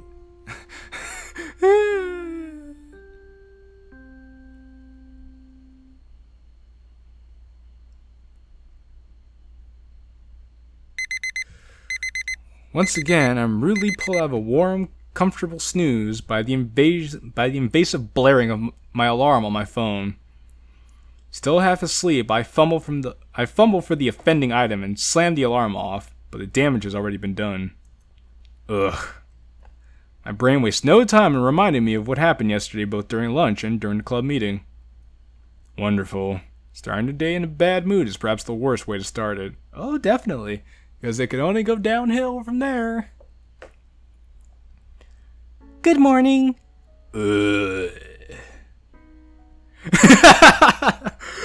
I give a non-committal grunt in reply. That's exactly how I imagine he'd be. She's like, good morning. Mom looks up from her coffee with a look of surprise on her features. Good to see you as well, Qilin. I'm not a morning person, Mom. You know that. Unfortunately, not even Sayori was really able to cheer me up yesterday after school. She really tried, but I just can't get Yuri off my mind. Mom is silent as she studies me. There's no way I'll be able to hide the fact that I'm in a bad mood, so I mentally prepare myself for a flurry of questions. You don't seem so chipper today. What's wrong, honey? Nothing. She sighs to herself. I can read you like a book, Qilin. That's what my mom always tells me. It's Yuri, isn't it? What? How did... Just call it motherly intuition. Plus, as much as I know about women, only women can make a man feel like this in such a short amount of time. What happened? Qilin, I can't help you unless you let me. I'm really not in the mood to delve into it. Her tone is gentle as she speaks. I understand that you're upset, but please don't bottle things up. Communication is the most important aspect of any Yeah, I'm well aware of that. I have to get going anyway. I don't want to be late. Snatching a piece of toast and ramming it into my mouth, I head out of the kitchen, doing my best to avoid what I can only assume is a disappointed look on Mom's face. Well, yeah, you just rudely walked away. But I mean, I guess it's understandable in this case because you're in a bad place right now. You're not really thinking about being nice or having any form of decorum. Morning lessons are feeling like such a drag. I'm finding it harder and harder to concentrate. Oh, my mind keeps focusing on questions that I rather not be asking. Such as... Have I caused irreversible damage with Yuri? We're not over, are we? I wince as I go over the things that I said to her on Friday evening. Wow, am I glad as ever that I went through the good ending, because this is just really sad. Calling her arms an ugly mess. But seeing her scratch herself like that, it was scary.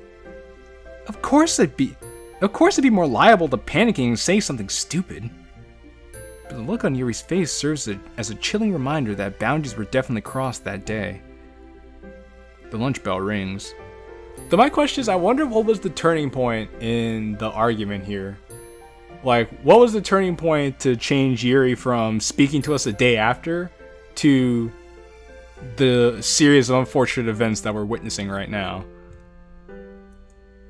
At least spending time with the girls might take my mind off of it, if not for a little while. Well, I mean, Yuri's gonna be there, that you're just gonna be thinking about her constantly. As I entered the club, I immediately noticed that both Yuri and Monica aren't in. Well, Monica is fairly hit or miss, given how busy her schedule is. But Yuri? The feeling that something is amiss starts to bubble up. Hey, Qilin. Hi, just us today? Yeah, looks like it. Unless Monica shows up, which wouldn't surprise me. Neither of you have seen Yuri? Sarah exchanges looks with Natsuki. There's no denying the look of concern on both of their faces. No, we thought you might know. I shrug. Fat chance of that. You know, you've seen how little she's been talking to me recently. I've been worried about her ever since I saw her in the bathroom yesterday. Natsuki narrows her eyes at me. Yeah, what's up with that? You never told us. Yeah, and I'm gonna keep it that way. Anyway, guys, I think we should go and find her. What do you think? I know that she said she wanted to be alone yesterday, but... Yeah, let's do it. Come on. Hey, wait for me. I'll take the girls' bathrooms. Hey, Natsuki, do you want to check her homeroom? Yeah, sure. I'll try the courtyard and the roof then. With our hastily made plan, we each set off for a separate destination. Despite my best efforts, I'm not having any luck finding her, although this doesn't surprise me. To be honest, the only place I could have imagined her being right now would be the girls' toilets. Trying to quell the disquiet in my stomach, I head for the roof. Just as I thought, empty. With a heavy heart, I head back downstairs. Any luck? Sari shakes her head dejectedly. Maybe she just didn't come in today. Yeah, she didn't. One of her classmates told me. Qilin, couldn't you have just called her? You say it like she'd actually respond to me. Huh? Something really bad went down between you two, didn't it? I don't answer. Don't worry, guys. She's probably just feeling sick or something. Yuri isn't the kind to skip school. Sari's right. Yuri isn't a truant by any means. Which either means she is ill, or... worse. The lunch bell rings, but it sounds like it's a million miles away. Dimly, I'm aware of Sayori and Natsuki talking. Anyway, I'll see you two at the club, okay? Natsuki mutters something that I don't catch. Yeah, but I have no intent of sticking around for the rest of the school day, let alone the literature club meeting. Taking a deep breath, I knock on the front door. Please open, please open, please open. Oh, we're at her house. Huh. Oh, I know this house. This is the house that's in Exit Music. The Exit Music redo. The seconds that pass by feel like hours. Nothing. Abandoning the diplomatic approach, I pound on the door much harder. Each knock reflects the desperation I'm feeling. Nothing. Disappointment and worry flare up, both as strong as the other. I restlessly pace on the spot, pondering my options. Break into the house! While breaking in is tempting, even I know that's way too over the top. I check my phone, knowing full well I won't have any messages or calls from her. I sure love being proven correct. It's only 13:18, so I can't go home yet. Mom would flip if she knew I was ditching school. I guess my best bet is just sit tight for a couple of hours. Yeah, it's a pretty bad plan, but unfortunately it's all I have now. And now it's nighttime, dang. Yet a few hours later, still no luck. My stomach gurgles and I can't really feel the stiffness in my joints through... I can really feel the stiffness in my joints for having sat down for so long. So now I get to see the house at night. Cool. And of course, nothing from Yuri. I gaze towards the door. Who knows what Yuri's doing within? Well, if she's even inside. I could call the police and ask for a welfare check. Seems a little drastic, though. Plus, if she's fine and doesn't want to talk, I'm pretty sure police intervention would make things even worse. That is, if they can get any worse. With a surge of anger, I smash the door one more time. Much like me kicking the wall, it achieves nothing except white-hot pain in my fist. My stomach gurgles again from a wave of bitter frustration rolls over once more. I just wasted hours of my life for absolutely nothing. For a girlfriend who won't even speak to me. I shake my head. How did it come to this?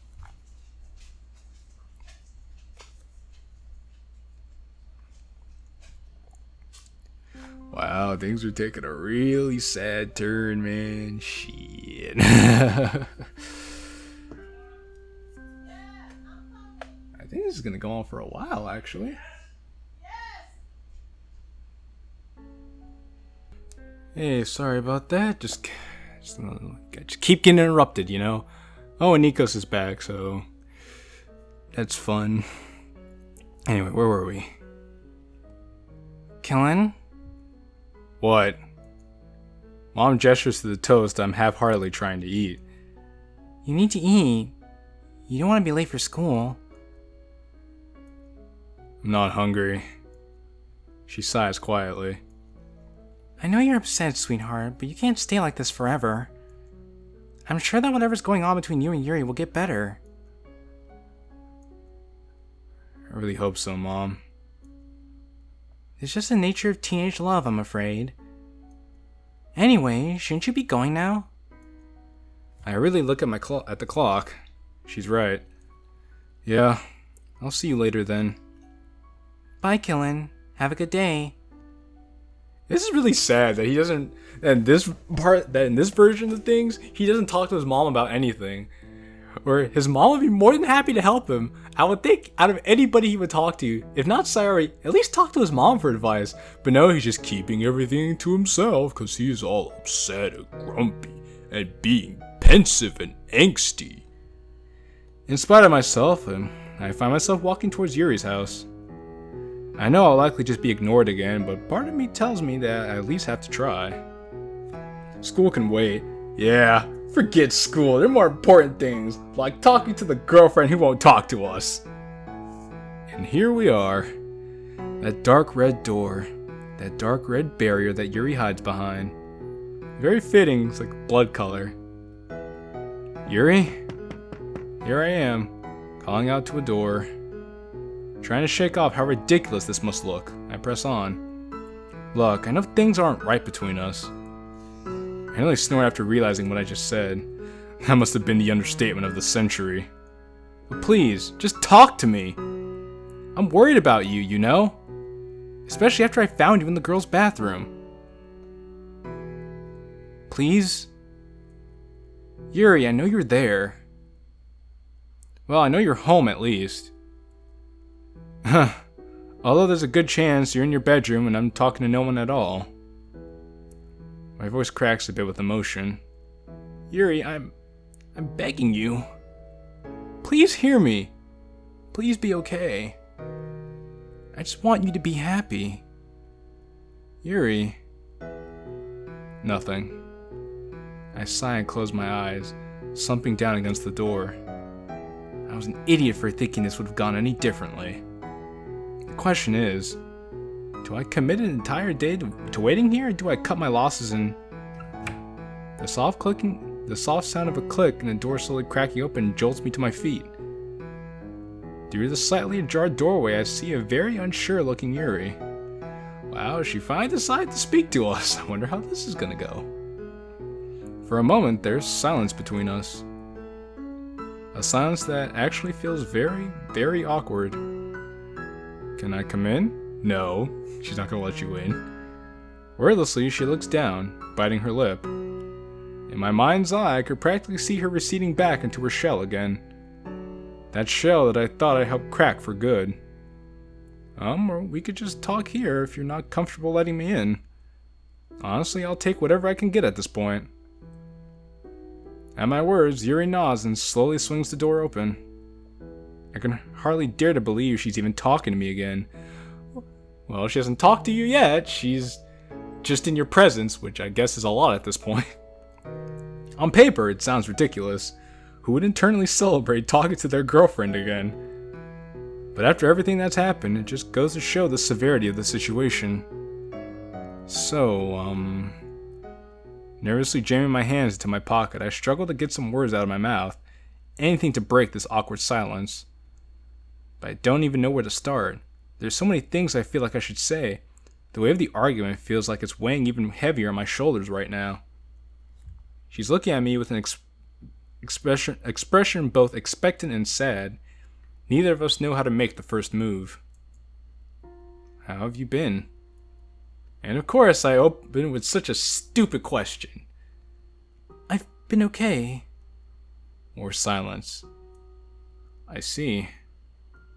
That's good. It's almost laughable. She can't really think that I believe she's been okay, right? Oh, and here it comes. My damn sarcastic side. Qilin, you're gonna have to make sure you don't accidentally snap at Yuri. Lord knows when the next time I'll get to talk to her will be. Funny how my emotions fluctuate so violently nowadays. At least when it comes to Yuri. Well, I guess that's what happens when you're emotionally invested in somebody. From guilt to sadness to anger and frustration. My heart's been my mind's been scrambled since our fight, though his heart has been scrambled too, so I guess it fits. Sorry, I'm just trying to figure out what to say. There's just so much we have to talk about that I don't even know where to start. Same here. Yeah. Come on, Qilin, just talk to her. I just wish we could go back in time to how we used to be. Yuri, I miss being with you, and I'm so worried about you. Those happy times where we could just chit-chat and giggle over nothing. I'd give anything to go back to those times. Well, at least you still have Sayori to do all that with. Sayori? Why are you bringing her into this? She's totally irrelevant to what's going on between us. Sorry, I'm just... What I meant to say was, regardless of what happens, you'll always be able to turn to her. Yuri, I feel like you've already made up your mind about this. It seems as though you've resigned yourself to never changing and just breaking up. Please tell me I'm wrong. Is he wrong? I don't know. I'm scared. It's hard to talk about these matters. I know it's hard. You think I don't know that? But if we don't want to fix these things, we have to talk. I know. If you know, then why have you been ignoring me for an entire week? Despite my best efforts to remain calm, I feel my temper flaring up again. I just wanted to talk to you, to somehow solve our problems together. But how am I supposed to do that if you don't communicate with me?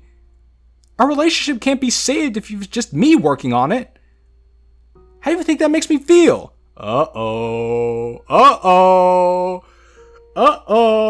He hasn't learned.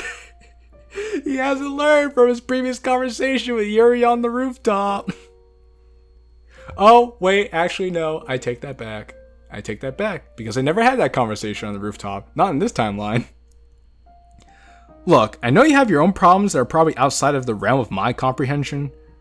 And the sarcasm begins to unwillingly creep into my voice. But all this stuff is seriously affecting my own mental health too. My feelings aren't invalidated because you may have more difficult problems to deal with, right? She's just digging a deeper hole for himself. I never said... Yes, he may not have intended to, but sometimes I feel like implications are like that weigh down on me. So come on, Yuri. If I could talk about these things that I've never told anyone else before, why can't you? Because it's not that simple. Okay, I know that you're probably unsure of what to say first, so how about we start with the argument? Can you at least tell me your side of it? What did I say that upset you so much? I feel that I'm being too aggressive now, but I can't help it.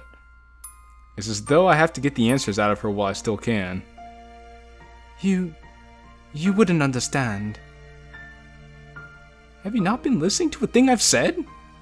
How am I supposed to understand if you're not helping me see your perspective? Qilin. She looks down, fiddling with the strand of her hair. Alright, let's just get back into this. She looks down, fiddling with the strand of hair. I can't. You what? I can't deal with all this right now. What are you talking about? If you can't even understand this, how am I supposed to explain why the things you said were hurtful? And again with the lack of communication. Have you even heard yourself?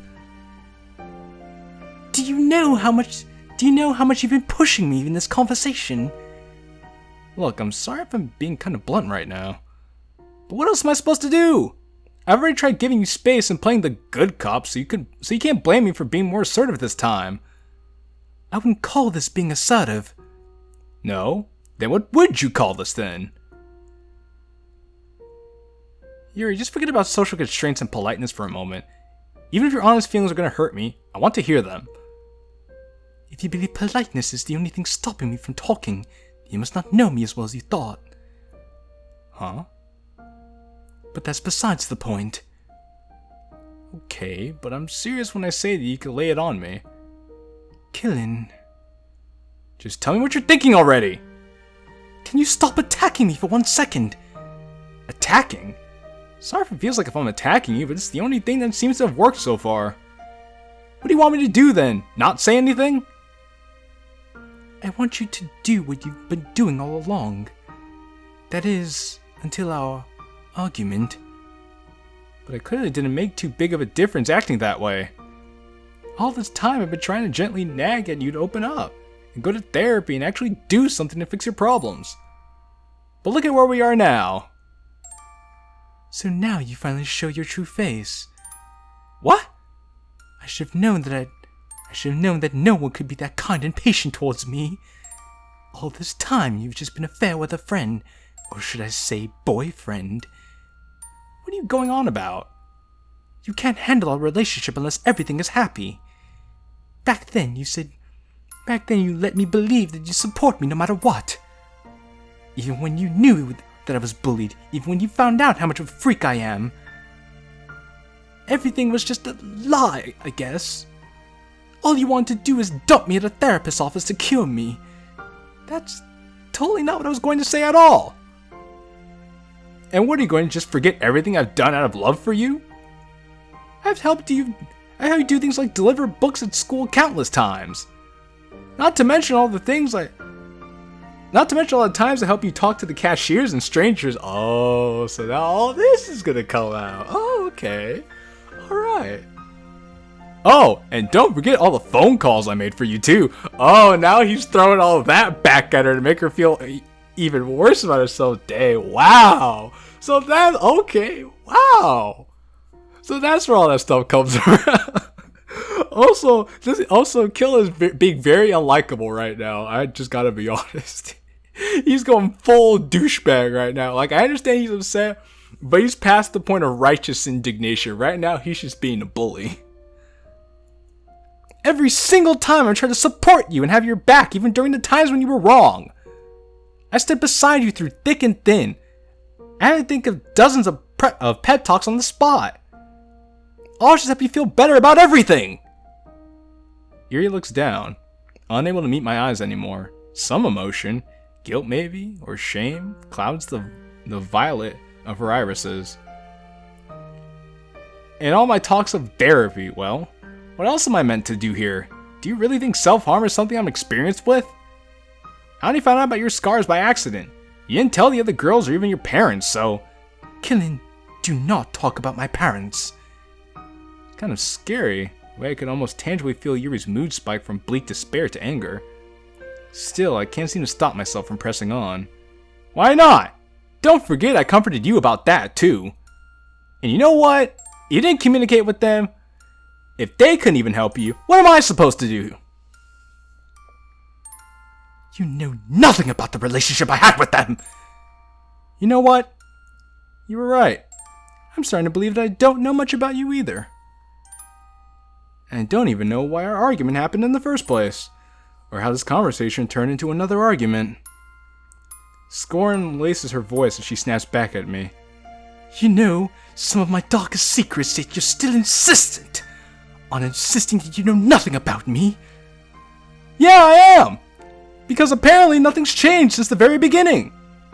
Our relationship is stagnant. All your problems still running rampant. Our communication's in shambles. We're supposed to be talking about this. We're supposed to be talking about all this because it leads to solutions. Or at least it's meant to do that. Take your self-harm. What would be your solution to that? If you say therapy. Yeah, it is therapy.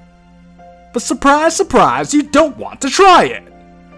Therapy is some magical fix that your naive, idealistic viewpoint leads you to think that it is, Qilin. I'm trying to push you to change for the better, Yuri. That's why you're never going to fix our problems. In fact, that's probably why you've been having fights lately. You barely talk about what's bothering you until it's way, way too late. You've adopted the worst way of dealing with your issues, and you just blatantly refuse to try a different method. How are you ever going to get better? Do you even want to get better? I'm starting to think that you don't. You might not like it, but you're gonna have to do stuff you don't like if you want to change. You can't stay a coddled little girl forever. Oh damn. Oh damn. Oh damn. Oh damn. Oh my god. Oh my god. This is just getting ugly. When are you going to grow up and realize this? There's a moment of silence. For a moment. It's pretty redundant. Then suddenly, tears begin leaking out of Yuri's eyes. But despite the tears, there's a quiet fury in her voice. You're not going to be the one to fix me. She clenches her hands tightly into fists, digging her fingernails into her palms hard enough until her nails turn white. Relationships aren't a cure-all, and it's about time you got that through your fucking head. For a moment, I'm stunned into silence. I never heard Yuri swear before. The magnitude of the intensity behind her words makes me realize just how serious this situation really is. And if you think that, you're even more stupid than I thought. Without waiting for my reaction, she slams the door in my face with a surprising force. However, not even the loud slam of the door breaks me out of my stupor. As I stand numbly at the doorstep, waiting for my senses to slowly return, the hopelessness of the situation sinks in. I stare at the door, not even trying to fight off the waves of despair coursing through me. How is it possible that things got even worse? How is it possible that, once more, I'm once again separated from Yuri by a physical barrier? The smooth brown hue of the door taunts me. The more I miserably stare at it, the more it feels like some sort of impenetrable fortress. The shock of being thrown out and hearing Yuri swear was blurred by the anger I've been feeling. Which blunted the anger I've been feeling, is quickly ebbing away, leaving only resentment in its wake. Yeah, that's right. Just close the door on me, because that'll really fix your problems, won't it? I bang furiously on the door once more, but this time, there's complete silence. A silence that contrasts hugely against the whirlwind in my head. It's almost funny how someone so eloquent and expressive with her language is so god-dang awful at communicating, you know. Well, it'd be funny if it weren't so sad. With one last bang on the door, I turn on my heel and leave. Despite a sadistic part of me enjoying the verbal fury I just threw at her, there's no denying the bitter aftertaste of my words. Well, there's no point staying here. With an annoyed sigh, I remembered that I'm meant to be at school, which means home is a no-go for now. Guess I'll have to kill some time. I don't know why I chose this place in particular. My feet have been guiding me and my brain is just following along, as if it were on autopilot. The only thing I'm focused on at that moment are the words. Well, they feel more like bullets that were fired between us just now. I pick up a rock and throw it as hard as I can. It's cathartic in a sense. Putting all my energy into a physical action affords me a tiny bit of relief. Yeah, I feel that. You know, I have a punching bag, and sometimes if I just feel really upset, it's nice to go have a couple rounds on the punching bag. You feel much better afterwards. All you want to do is dump me at the therapist's office to cure me. Is that really how she fucking sees things? Half a year of getting to know her, dating her, only to be told that's how callous she thinks I am? I pick up another rock and throw it as hard as I can, but this time, the sensation does little to quiet my anger. I'm trying here, Yuri. I'm trying my fucking best. But you're not giving me anything to go off. How am I meant to know what I'm doing well? Or how to correct my wrongdoings if you straight refuse to talk to me? How was I meant to know how you felt? How was I meant to know that you felt like how was I meant to know that you felt like you had to how was I meant to know that you felt like you had to have sex? How was I meant to know anything at all? What even are we? This isn't how a boyfriend and girlfriend should act. No, it is not. However, you have put yourself in a precarious situation here, my friend. I have no clue how you're gonna come back from this, but I don't think that's the object of this route, is for him to come back from this at all. I think things are just gonna continuously spiral out of control. Wow, what a bad ending this is. Dang. It's sad. Right at the beginning of our relationship, I wondered about what we were. And now, when it looks like this is the end of our relationship, here I am, wondering the exact same thing again. Maybe things will just blow over. Couples argue all the time. They do, but I wince as I recall the quiet fury in her voice as she warned me not to talk about her parents. Deep down, I know I've overstepped some sort of boundary. Again. The question is, can I redeem myself? The question lingers over me throughout the day, even after I'm back at home. He really should have talked to his mom about this. I'm just gonna be completely honest. I feel like this whole thing could have been so much better if he just had some sort of other advice.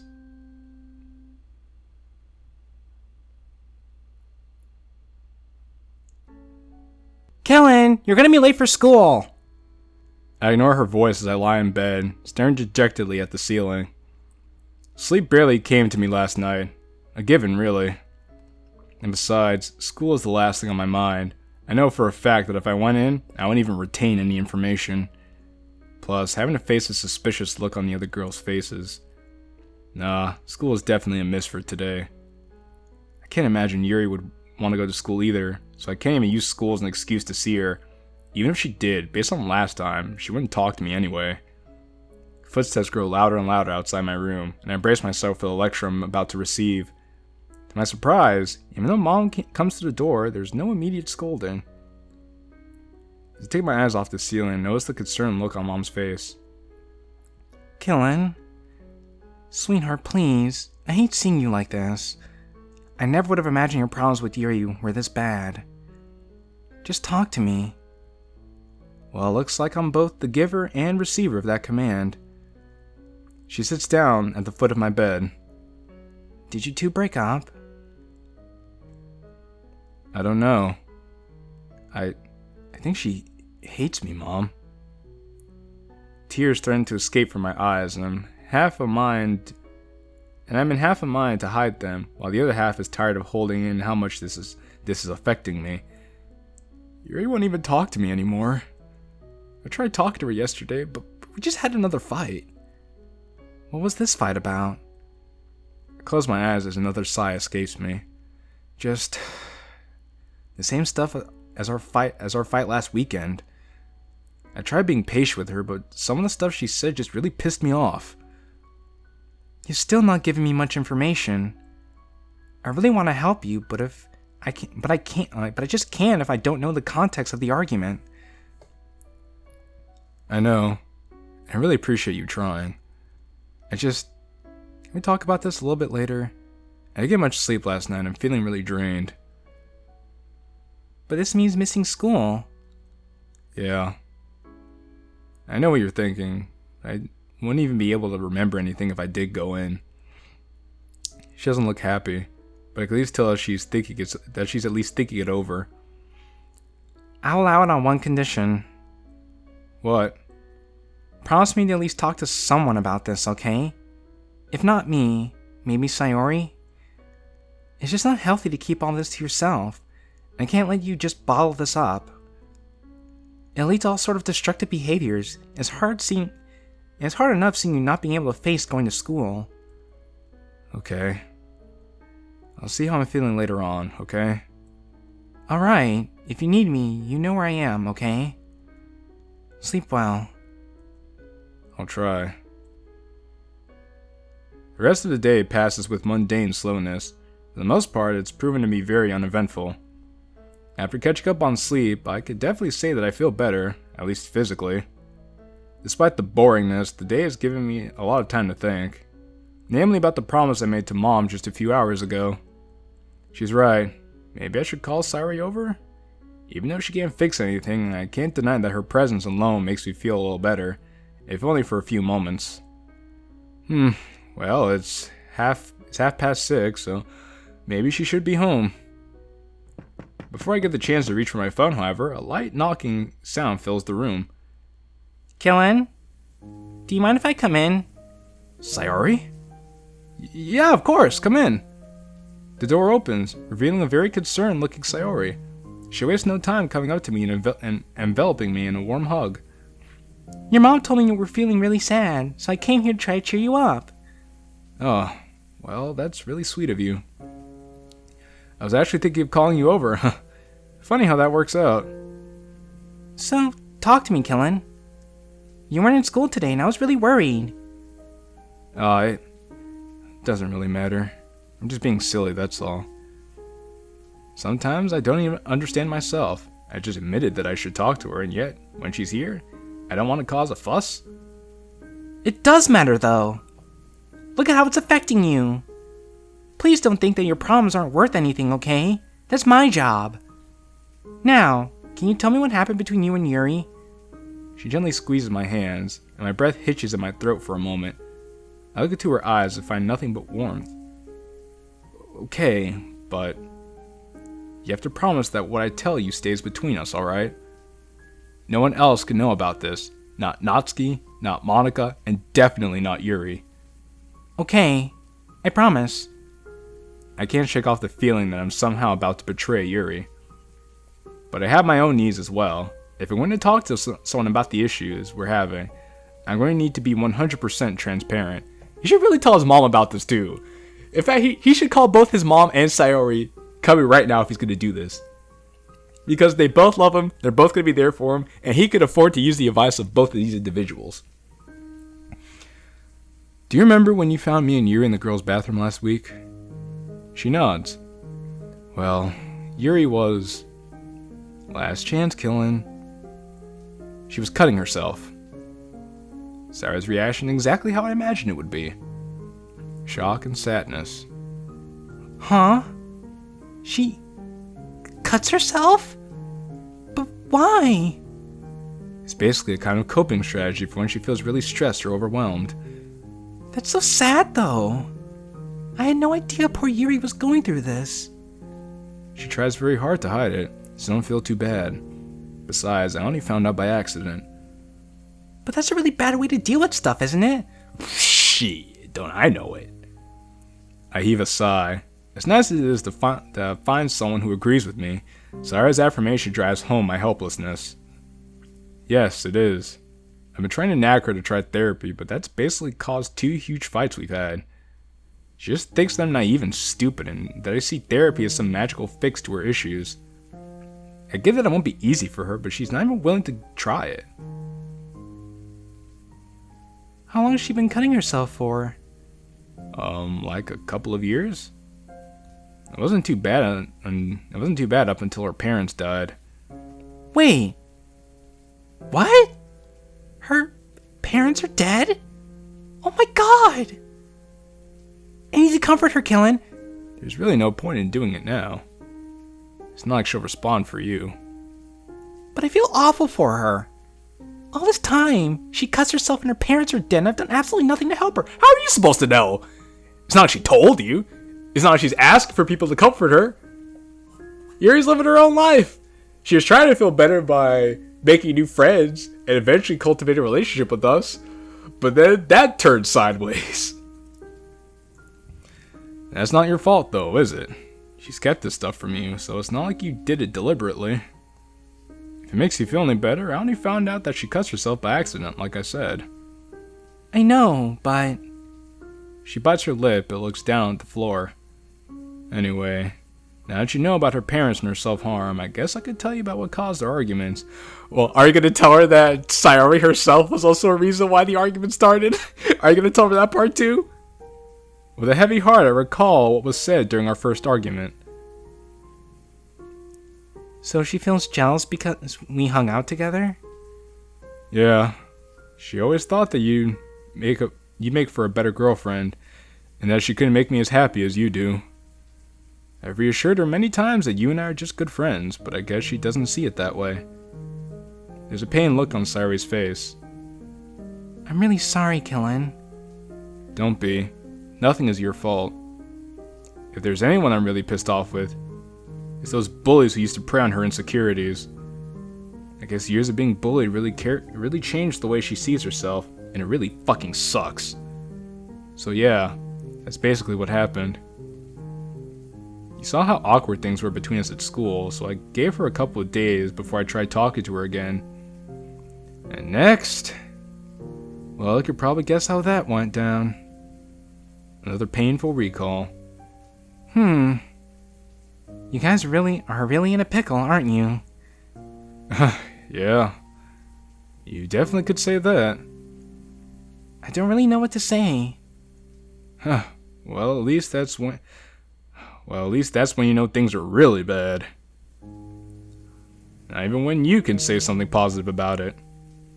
No, that's not it. I just didn't know that self-harm and stuff was involved.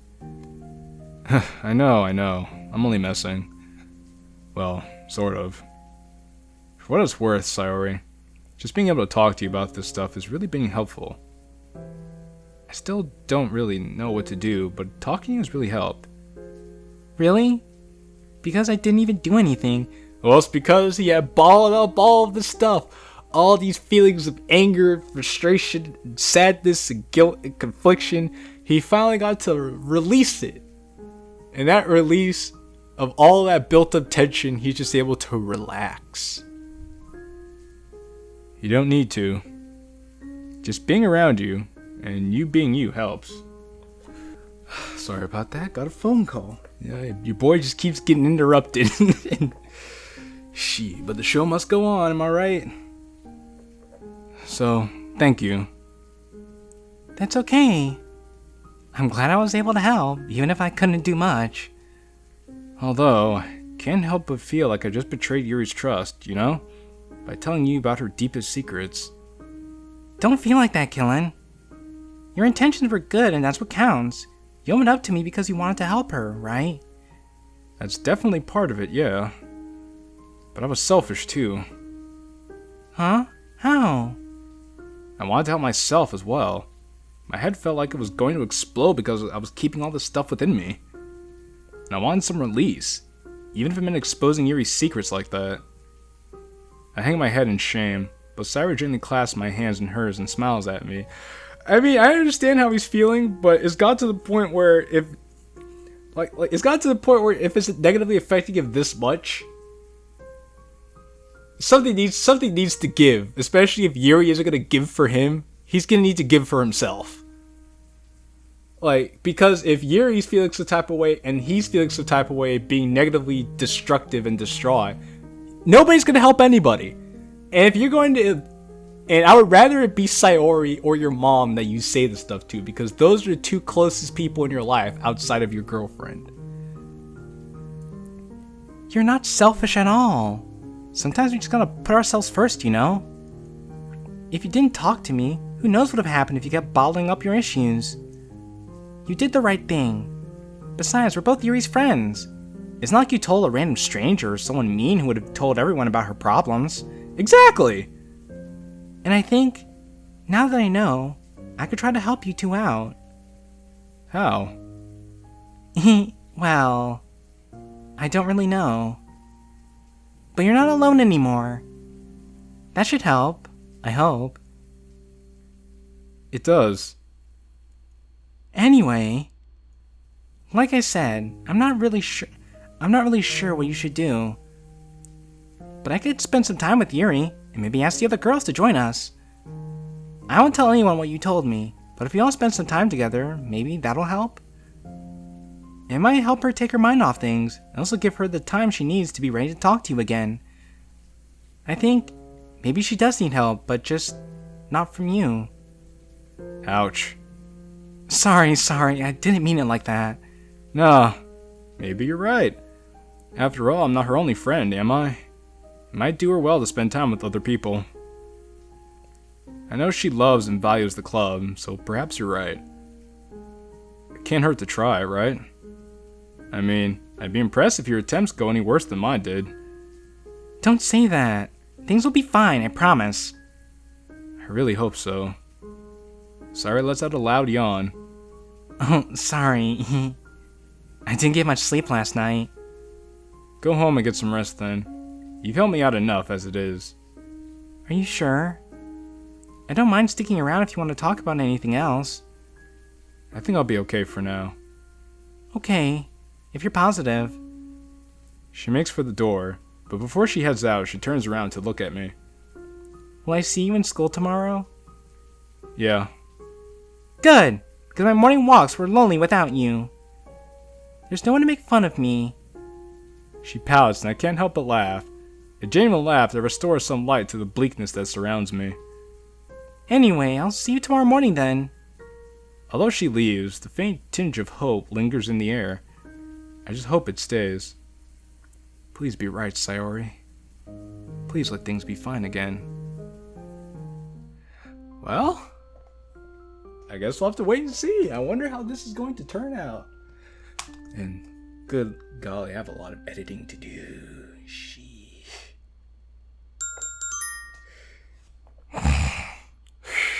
What? Now for the first time, I'm woken up by my phone. Man, this thing really is a... I stopped dead in my tracks once I noticed who the text is from.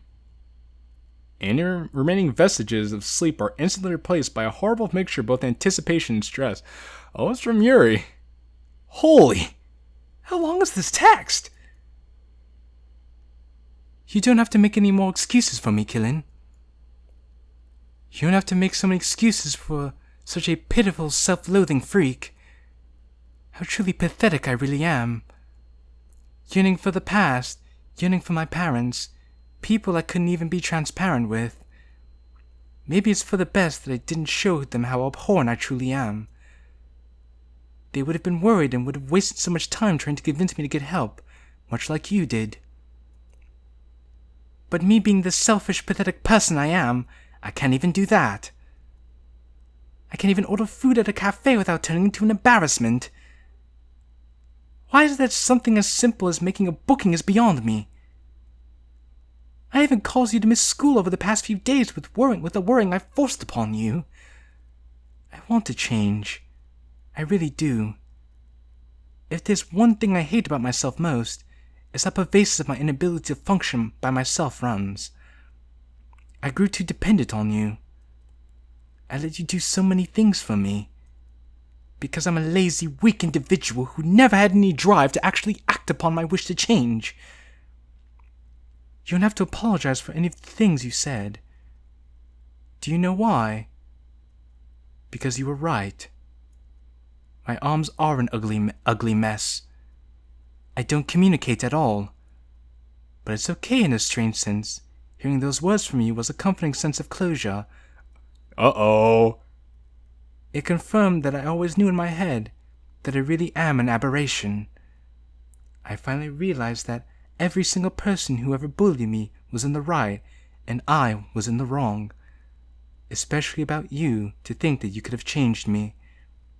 You were nothing but a false hope. And I know that it's extremely selfish of me to dump such a long text on you. But this is the only way I feel I can actually talk to you now. And besides, I know you don't want to see me anymore, and even getting this out proved to be extremely difficult, so please, forgive me. I'm so sorry. Please forgive me. Shit. Fuck.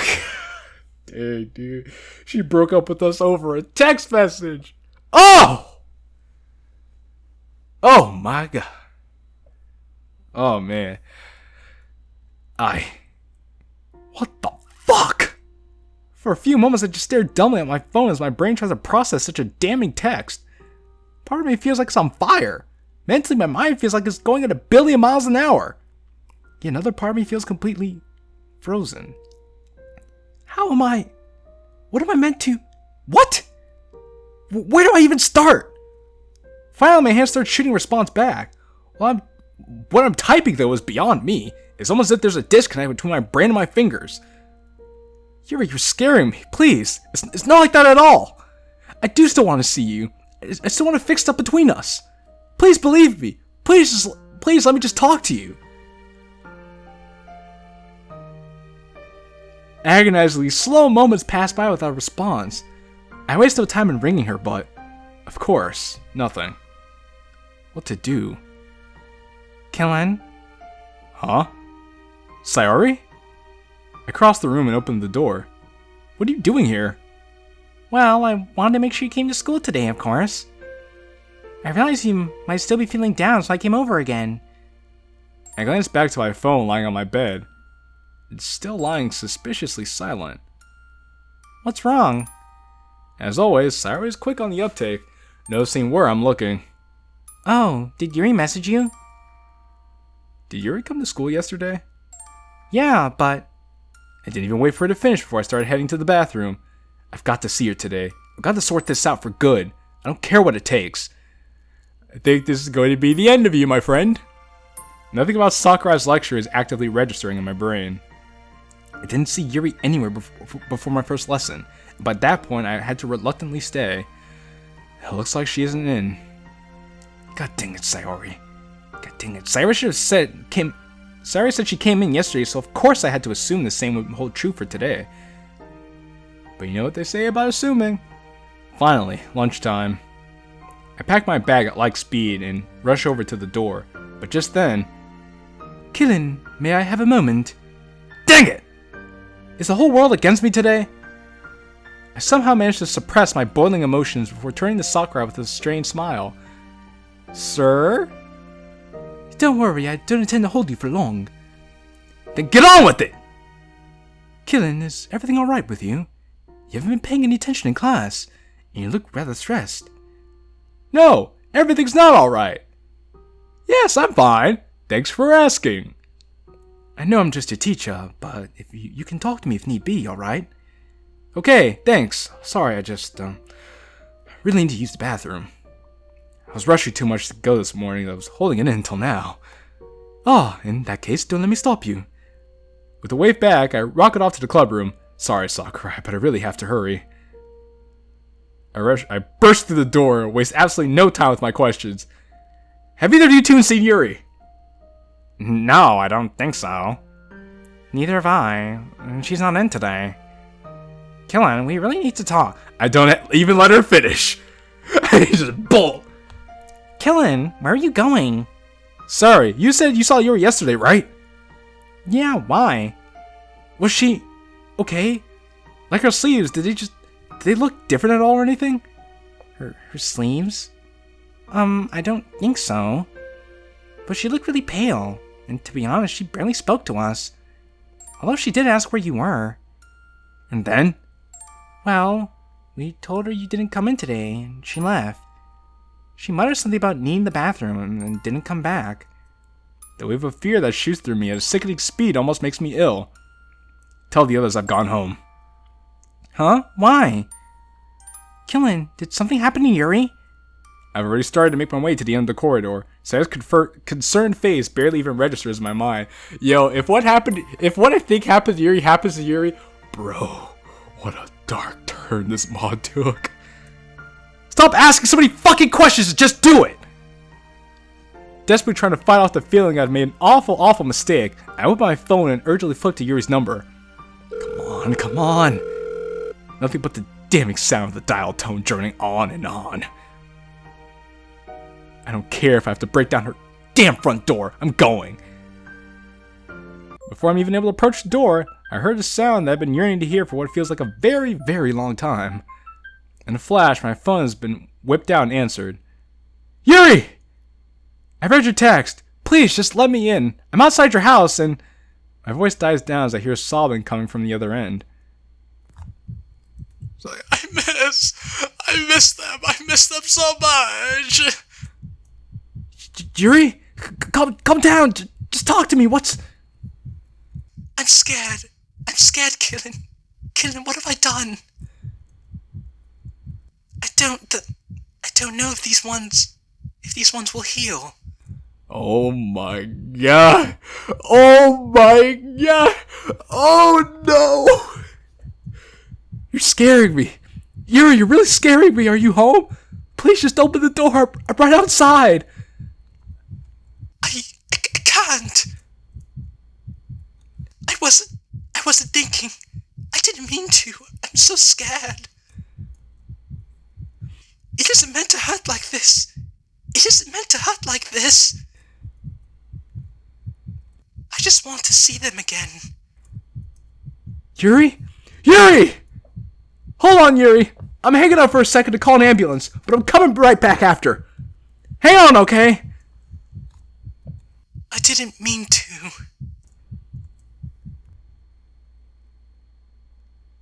Oh, damn. You can see the blood on the bed. Oh my god. You can see the blood on the bed, bro. Oh shit. Son of a bitch. Qilin, I'm scared. Qilin. No answer. I slowly released my grip on the phone and let it fall with a thump on the floor. It's warm and wet on the carpet. How am I supposed to clean this up? I never had to clean up this much blood before. Mom, Dad, I'm sorry. It was always okay before. How did it turn out this way this time? It's too deep this time. I'm so scared. Mom, Dad, help me. Please. From a faraway distance, an irritating tinny tune rings and rings. There's red all over my arms and legs. Please, please, anyone. It's all my fault. Mom, help. I need you. Dad, I'm all alone. Slowly, the noises are fading. The banging at the door, the ringing, the stinging in my arms. The noises are fading. The noises are fading. Ni are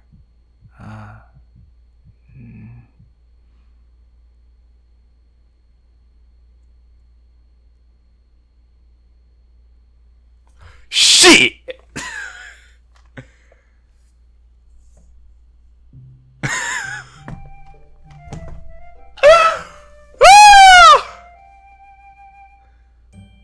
Ah! Wow.